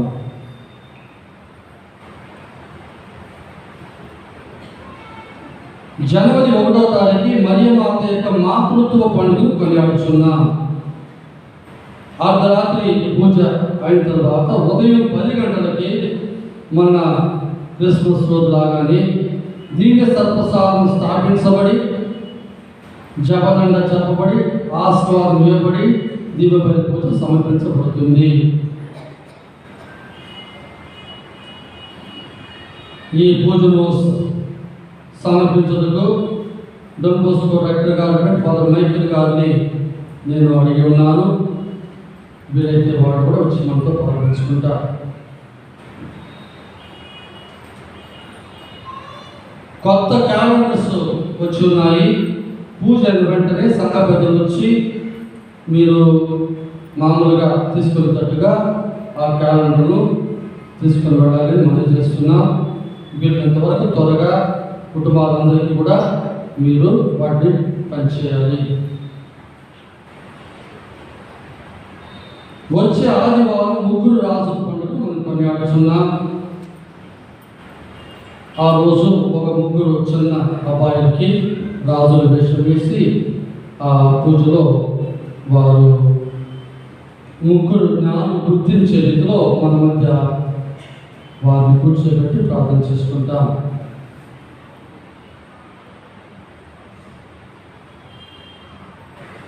వందనాలు తెలియజేయుట. మన అచ్చల స్వామి హృదయరాజ స్వామి డిసెంబర్ 4వ తారీఖు నుండి దాదాపు 23వ తారీఖు వరకు డొన్ బోస్కో పిల్లలతో ప్రతి కుటుంబాన్ని దర్శించి క్రిస్మస్ క్యారల్స్ మరియు ఆశీర్వాదాలు అందజేశారు.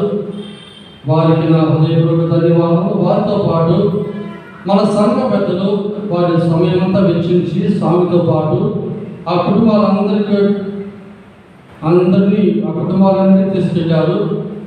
వారికి నా హృదయపూర్వక వందనాలు. వారితో పాటు డొన్ బోస్కో పిల్లలు మన స్వామితో వెళ్ళడానికి రెడ్డ స్వామి పర్మిషన్ ఇచ్చి వాడిని పంపారు. వారికి నా వందనాలు. అలాగే సిస్టర్ ప్రియాంక గారు పీట అలంకరణ మరియు ఇతర అలంకరణ చేశారు, పూల అలంకరణ. వారికి మరియు క్రిస్మస్ రోజు మనకు పూలు అందించినటువంటి ప్రతి సంవత్సరం ఈ కుటుంబం ఆ పుణ్యం కట్టుకుంటున్నారు. చిరుతోటి విఘ్నేశ్వర జయశ్రీ కుటుంబస్తులు ఆ పూలు అందించగలకు వారికి వందనాలు. వారికి ఆ రోజు రాత్రి వందనాలు తెలియజేయవచ్చు. మర్చిపోయిన ఒకసారి.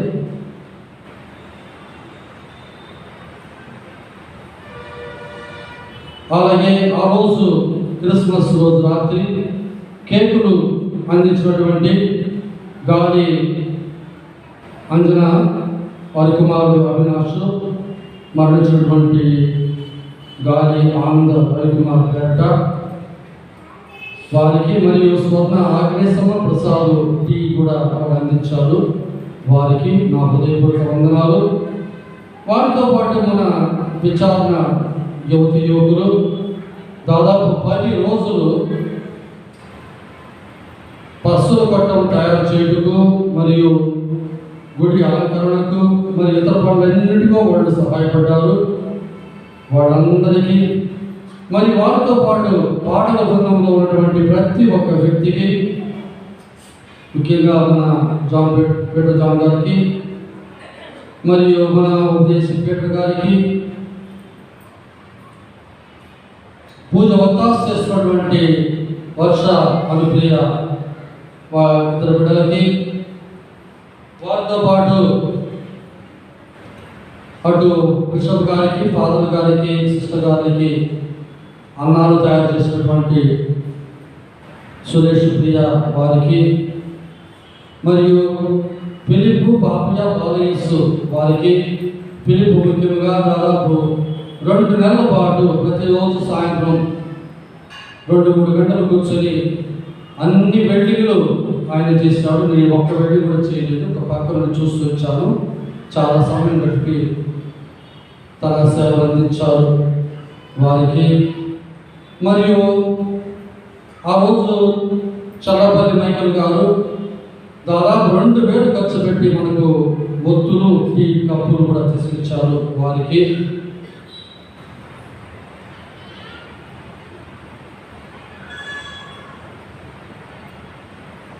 మరియు పాలేటి శ్రీనివాస నిర్మల బాలు ఎల్ఎడి స్క్రీన్ కోసం 5000 ఇచ్చి ఉన్నారు వారికి. కోలా అజయ్ కుమార్ రోస్మేరి గారు ఈ కీబోర్డ్ కొనడానికి 52,000 ఒక 3-4 వారాల ముందు ఇచ్చారు. మన పీటర్ జాన్ గారు, మరి సంఘ పెద్దలు ఒకరు మరియు ఈ విషయం తెలిసినటువంటి ఇంకొకరు, ముగ్గురు వెళ్ళి కొత్త కీబోర్డ్ తీసుకొచ్చారు. దాన్ని దాని పూజలో సమర్పించడానికి చూశారు. పూజ చివరి పాట అయిన తర్వాత దాన్ని మనం మన కోయిల్ మాస్టర్ అటువంటి పీటర్ జాన్ ఇచ్చి ఆస్వాదించి పంపిస్తాం. వారు ఇచ్చింది మనకు 52,000, కానీ ఇది ఎక్కువ ఖర్చు అయింది కాబట్టి 62,000లో ఈ యొక్క కీబోర్డ్ కొనడం జరిగింది. మనం గుడిలో నుంచి 10,000 వేసుకున్నాం. వారికి కే చెల్లప్ప దశం భాగంగా 2,000 రూపాయలు ఇచ్చున్నారు. కోల అరుణకుమారి యశ్వంత్ ఎల్ఈడి స్క్రీన్ కొరకు 6,000 రూపాయలు ఇచ్చున్నారు. మరణించినటువంటి కందుల కోటేశ్వరరావు జ్ఞాపకార్థముగా Jyothi Hanumantharao Mariyamma Sagar Mary sound system కొరకు 5,000 రూపాయలు ఇచ్చున్నారు. మన చంద్రస్వామి కేరళ సింగింగ్ పోయినప్పుడు కుటుంబాల్లో వచ్చినటువంటి డబ్బులో 5,000 రూపాయలు మనము పిల్లలకి ప్రైజ్ కొనడానికి ఇచ్చున్నారు. వారికి ఇంకొక కుటుంబం 2,000 రూపాయలు ఇచ్చున్నారు. వారికి జోసఫ్ ఇచ్చియ కుటుంబ గాడికి 2,000 రూపాయలు ఇచ్చున్నారు. జోసఫ్ ఇచ్చియ క్రిస్మస్కి 1,000 రూపాయలు ఇచ్చున్నారు. బొమ్మిడి వెంకటరమణ క్రిస్మస్ కొరకు 500 ఇచ్చున్నారు. బుర్గ ప్రకాష్ సౌండ్ సిస్టమ్ కొరకు బుర్గ ప్రకాష్ గ్రేసి కుటుంబస్తులు సౌండ్ సిస్టమ్ కొరకు 500 రూపాయలు ఇచ్చున్నారు. వారితో ఏ రమేష్ మరియు విజయ క్రిస్మస్ కొరకు 2,000 రూపాయలు ఇచ్చున్నారు. వారితో మేల్పాటి జోర్నేస్ కుటుంబస్తులు 2,000 రూపాయలు ఇచ్చున్నారు. ఒక స్త్రీ పేరు ఇవ్వలేదు, ప్రార్థన చేయమని 500 ఇచ్చున్నారు.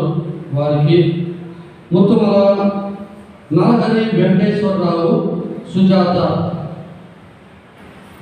కార్తీకి వచ్చినటువంటి తన మొట్టమొదటి జీతంగా 35,000 రూపాయలు ఇచ్చున్నారు.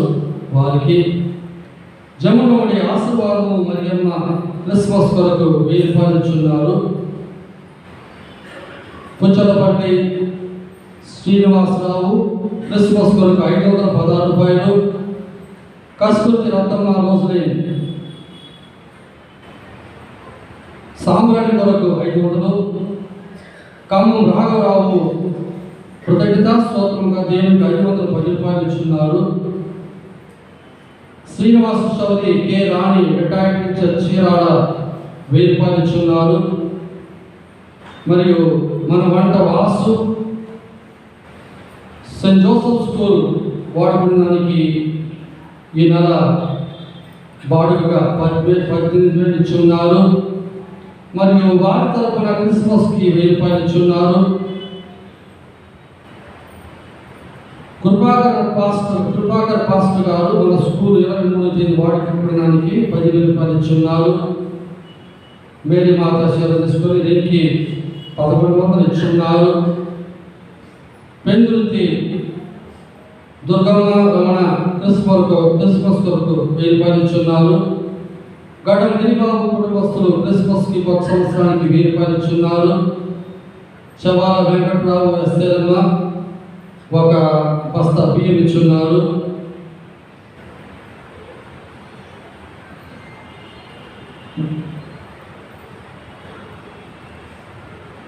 నలంతోటి సత్యవతి 3 వారాల ముందు 1 బస్తా బియ్యం మనం అందరికీ ఒకరోజు ప్రార్థన పెట్టుకొని అన్నం పెట్టినప్పుడు వారి కొరకు 1 బస్తా బియ్యం ఇచ్చున్నారు. వారికి మధ్యపాటి సత్యవతి కుటుంబస్తులు మన క్రిస్మస్ అప్పుడు దాదాపు 3,000 రూపాయలు విలువైనటువంటి టపాసులు ఇచ్చారు. వారికి వీరందరికీ మీ తరపున నా తరపున హృదయపూర్వక ధన్యవాదాలు.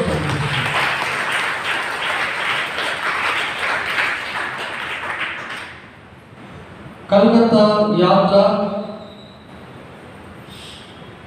మొన్న 23వ తారీఖు మనం టికెట్ బుక్ చేయాల్సింది.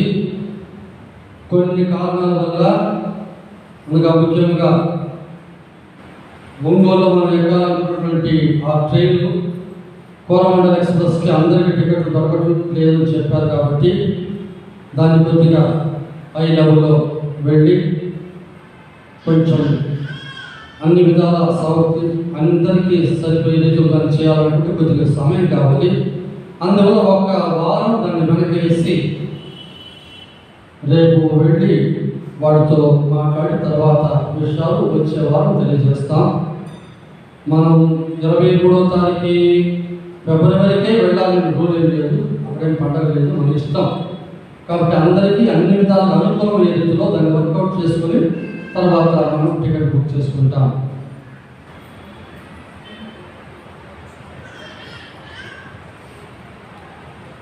జనవరి 2వ తారీఖు పుట్ట బేసిల్ మరియు గ్రెగోరీ నాసియాన్సన్ గారి పండుగ. 3వ తారీఖు జేసు పరిశుద్ధ నామకరణ పండుగ. పోయిన ఆదివారం వచ్చిన సంద 5,956 రూపాయలు. దశభాగాలు, క్రిస్మస్ డొనేషన్స్, బాడుగలు, మొదటి జీతం అన్నీ కలిపి ఈ వారం వచ్చినటువంటి డబ్బులు 1,06,626 రూపాయలు. ఈ వారం మనకు ఖర్చు అయింది 1,35,630 రూపాయలు.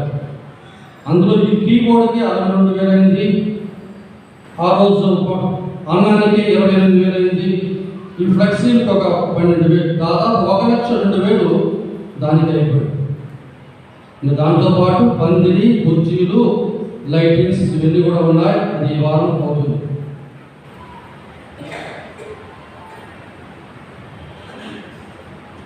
దీంతో పాటు మన జ్యోతి మాస్టర్ యొక్క కుమారుడు వారు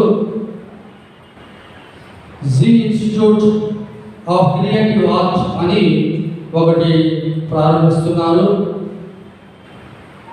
ఇందులో కొద్దిగా కళా నైపుణ్యమైనటువంటి వ్యక్తులు, కొద్దిగా టెక్నికల్ నాలెడ్జ్ ఉన్నటువంటి యువకులు, వాళ్ళు పెద్దగా చదువుకోకుండా పోయినా వీళ్ళు పెట్టేటువంటి ఇన్స్టిట్యూట్లో శిక్షణ 6 మాసాలు శిక్షణ ఇచ్చి తర్వాత వారికి పనిలో చేర్పించే ఒక బాధ్యత కూడా స్వీకరిస్తామని దానికి సంబంధించినటువంటి పేపర్ ఇచ్చారు. నిజానికి ఈరోజు మన యువకుల ప్రెసిడెంట్ అయినటువంటి స్టేట్ ప్రెసిడెంట్ అయినటువంటి గౌతమ్ దీన్ని మీకు వివరించాలనుకున్నారు. అది కుదరలేదు. దీని విషయాలు మీకు కావాలంటే నేను గౌతమ్తో మాట్లాడి అన్ని కూడా తెలుసుకోవడం మనం చేస్తున్నా. నెలకు 9,000, 6 మాసాలు ఈ ట్రైనింగ్ పొందినట్టయితే యువకులు తమ కాళ్ళ మీద నిలబడి వారు ఇది చేసుకోవచ్చు అని వారు హామీ ఇస్తున్నారు. కాబట్టి దయచేసి దీని గురించి కొద్దిగా ఆలోచించి ప్రయత్నం చేయండి. ఒక దుర్వార్త, అది నేను నా నోటితో చెప్పాల్సిన ఒక దుస్థితి వచ్చింది. మన సురేష్ వంట మాస్టర్ 6 మాసాల ముందు టీబీ జబ్బుతో వారు మన ఆసుపత్రిలో గొంగూరులో చేర్చి దాదాపు 2-3 వారాలు అక్కడే ఉన్నారు. వాళ్ళ చెల్లెలు కూడా అక్కడ ఒక నర్సుగా ఉంది. వారితో పాటు మన క్యాథలిక్ నర్సు ఒకరు కూడా ఉన్నారు.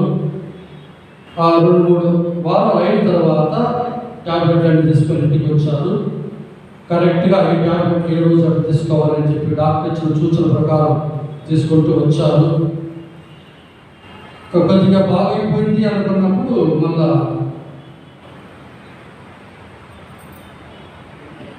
నిన్న 22వ తారీఖు ఉన్నటువంటి నెత్తులు కప్పుకోవటం, ఫిట్స్ రావటం జరిగింది. కరెక్ట్గా ఆ సమయానికి మన యువకులందరూ అక్కడే ఉన్నారు కాబట్టి వెళ్ళి అతను పరామర్శించి 1-4 సార్లు ఫిట్స్ రావటం వల్ల తీసుకుని మళ్ళీ ఆసుపత్రికి పెడితే ఆసుపత్రిలో డాక్టర్ ఇక్కడ కుదరదు, మీరు గుంటూరు తీసుకెళ్ళండి అన్నారు. వెంటనే మన యువకులు అవినాష్ తన సొంత కారుతో మరియు ఇతర యువకులు అందరూ చేరి ఒక అంబులెన్స్ మాట్లాడి వారి భార్య, పెద్దమ్మాయి అందరూ కూడా వెళ్ళి గుంటూరు ఆసుపత్రిలో చేర్చేసి వచ్చారు. అక్కడ 22వ తారీఖు మొత్తం కూడా వాళ్ళ భార్య పిల్లలు అక్కడే ఉన్నారు. వాళ్ళ తండ్రికి ఫోన్ చేసినప్పుడు నేను వస్తున్నా అని చెప్పి వాళ్ళ తండ్రి తెలియజేశారట. వాళ్ళ తమ్ముడికి ఫోన్ చేసినప్పుడు నేను వస్తానన్నారట. డాక్టర్ అతను పరీక్షించి సూదులు వేసి మందులు ఇచ్చారు.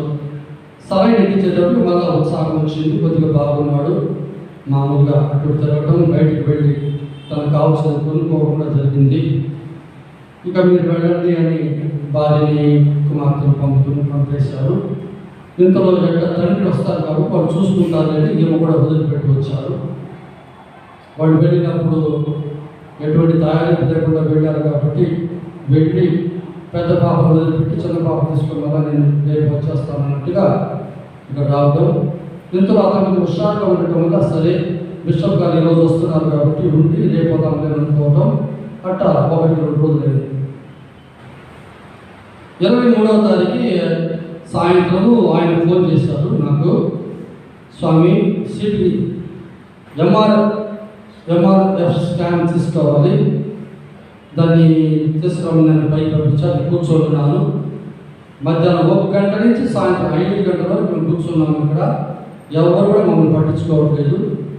అందులో నా కోపం వచ్చి, మీ స్కాన్ వద్దు, ఏమొద్దు, నా సర్టిఫికేట్ నాకు ఇవ్వండి, నేను పోయి ఒంగోలులో చూసుకుంటా అని నేను బయట వచ్చేసా స్వామి. మరి నేను ఆ పని చేస్తావు, ఆసుపత్రిలో కొద్దిగా లేట్ అయినా మనం ఓపుగా ఉండాలి, మన అవసరం కదా అది, కాబట్టి ఉండి చూసుకొని రా అని చెప్పాను. పక్కనే నాతో రమేష్ గారు కూడా ఉన్నారు, వారు మాట్లాడేదే చెప్పారు. ఆ తర్వాత ఇంకా మనసులో 24 మన పనులు మనం మునిగిపోయి ఉన్నాం. సాయంత్రం విషయం వస్తారని చెప్పి అన్ని తయారింపులు, పసులు పట్టడం తయారయ్యేది కంగారు, ఇలా అన్ని పనులు చేస్తూ ఉన్నాం. ఇక ఫోన్ చేస్తే ఫోన్ స్విచ్ ఆఫ్ 24. వీళ్ళు ఇక్కడ చేసినా ఫోన్ ఎత్తుకోలేదు. అక్కడ వాడు తండ్రి కానీ వాడి బంధువులు కానీ చీరాలు చేసినా ఫోన్ ఎత్తుతాడు. చివరికి ఉన్నటువంటి చిన్న పాపకి నిన్న కడుపు నొప్పి, వాంతులు, ప్రస్తుతం మన జేఎస్ హాస్పిటల్లో పెడితే సిస్టర్ అన్నారు కడుపు మొత్తం ఇన్ఫెక్షన్ అయి ఉన్నది, ఈ పిల్లలు సరిగ్గా నీళ్లు తాగలేము, ఇన్ఫెక్షన్ అయి ఉన్నది, 3 రోజులు ఉండాలా, సలైన్ కట్టాలా అని వెంటనే అడ్మిట్ చేశారు డాక్టర్ని పెట్టి. ఇక నిన్న సాయంత్రం గుడిమెళ్ళపాడు పూజకి నేను వెళ్ళిపోయాను. చిన్నస్వామికి పూజ చేస్తున్నారు.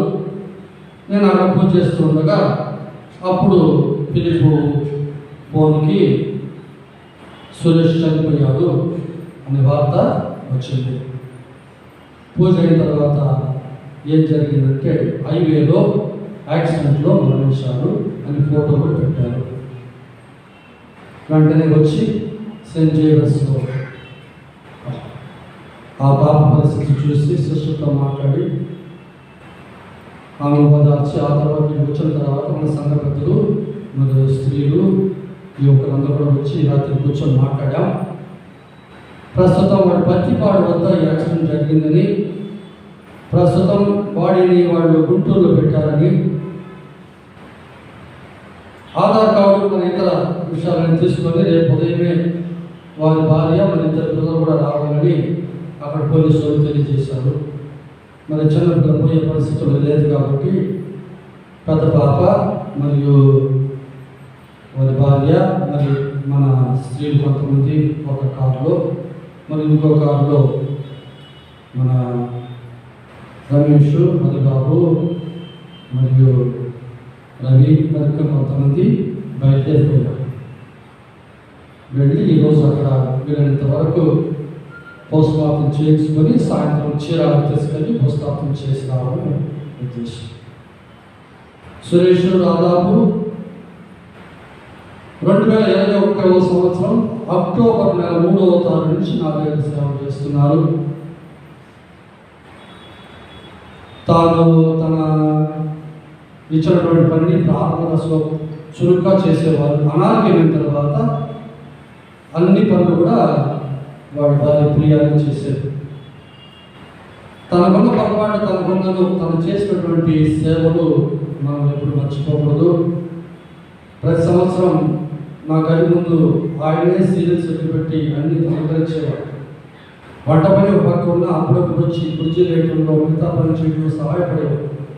మన యువకులతో చాలా సన్నిహితంగా ఉండేది. ఈ వార్త విన్నప్పుడు నేను నమ్మలేకపోయాను.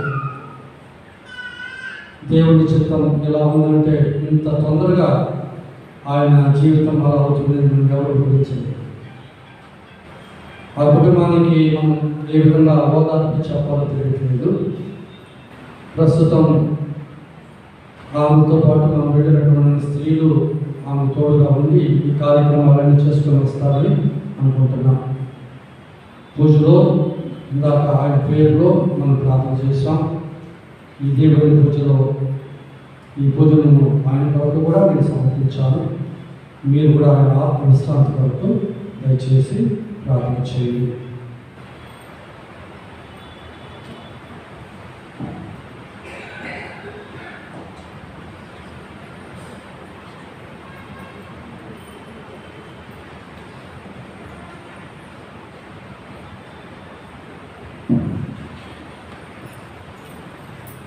మన దేవుడు భూమిపై ప్రత్యక్షమై నరుల నడుమ వసించును.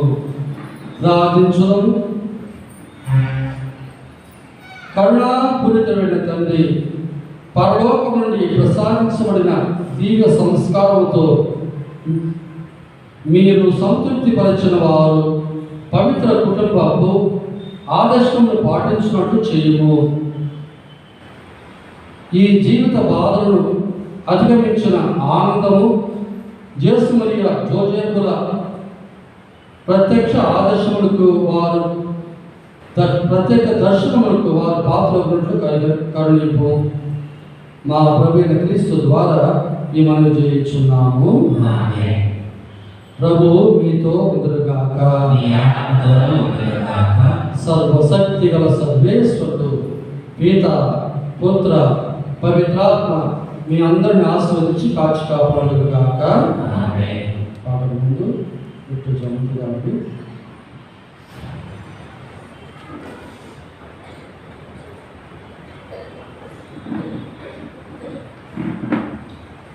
సర్వశక్తి గల సర్వేశ్వర మా తండ్రి, ఆనాడు దావీదు రాజుకు మీరు ఇచ్చినటువంటి నైపుణ్యముతో పాటలు కట్టి ఆయన వాయిద్యములతో మరియు తన బృందంలో ఉన్నటువంటి వారితో మీ యొక్క కీర్తిని పాడారు. వీణను మీటి వారు పాడినటువంటి పాటల ద్వారా అవి ప్రార్థనగా చేస్తున్నారు. ఆనాడు దావీదు ఏ విధముగా మీ కీర్తనలు పాడారో అలాగే ఈరోజు ఈ ఆలయంలో మమ్మందరికీ కూడా ప్రార్థనకి పురిగొల్పుతున్నటువంటి పాటల ద్వారా నాదం ద్వారా ఇదిగో ఈ యొక్క కీబోర్డ్ వీటి ద్వారా వచ్చే ఆ యొక్క మ్యూజిక్ ద్వారా మమ్మల్ని పాటలో నడిపిస్తున్నటువంటి పీటర్ జాన్ గారిని మరియు ఇదిగో ఈ నూతన కీబోర్డు దయతో ఆశీర్వదించండి. ఓ ప్రభువా, ఈ యొక్క కీబోర్డు ఇచ్చినటువంటి ఆ కుటుంబాన్ని దయతో ఆశీర్వదించండి. ఈ ఆలయానికి చెందినటువంటి వాళ్ళందరూ కూడా ఎప్పుడు కూడా మీ కీర్తనలు పాడుటకు ఒక్కసారి పాడుట 2 సార్లు ప్రార్థన చేయడం సమం కాబట్టి తద్వారా మా ప్రార్థన 200గా పాటల ద్వారా మీ ముందు వచ్చేటట్టు చేయండి. దీని సహాయంతో మేమందరం కూడా ఉత్సాహంగా మీ గానం చేసి మేము స్తుతించడం కాక. ఓ మా మరి తల్లి మా కొరకు సహాయపడండి. ఈ మనవాడిని మా నాదుని విప్పాన్ని యేసుక్రీస్తు వేడుకొనుచున్నాము. సర్వశక్తి గల సర్వేశ్వరుడు పిత పుత్ర పవిత్రాత్మ ఈ కీబోర్డ్ ఆశీర్వదించుగాక.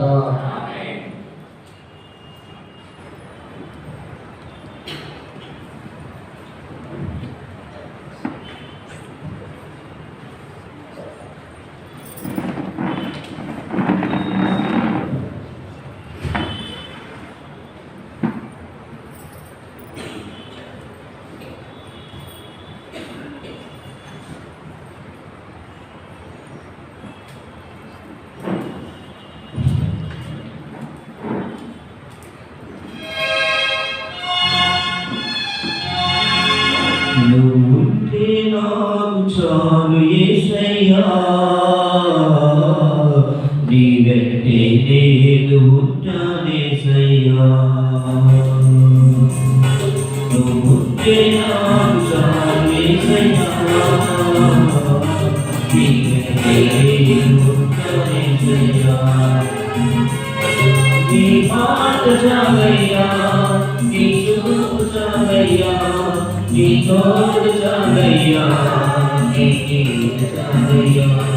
నీ మాట చాలయ్యా, నీ చూపు చాలయ్యా, నీ తోడు చాలయ్యా, నీ నీడు చాలయ్యా. నువ్వే నాకు చాలు యేసయ్యా.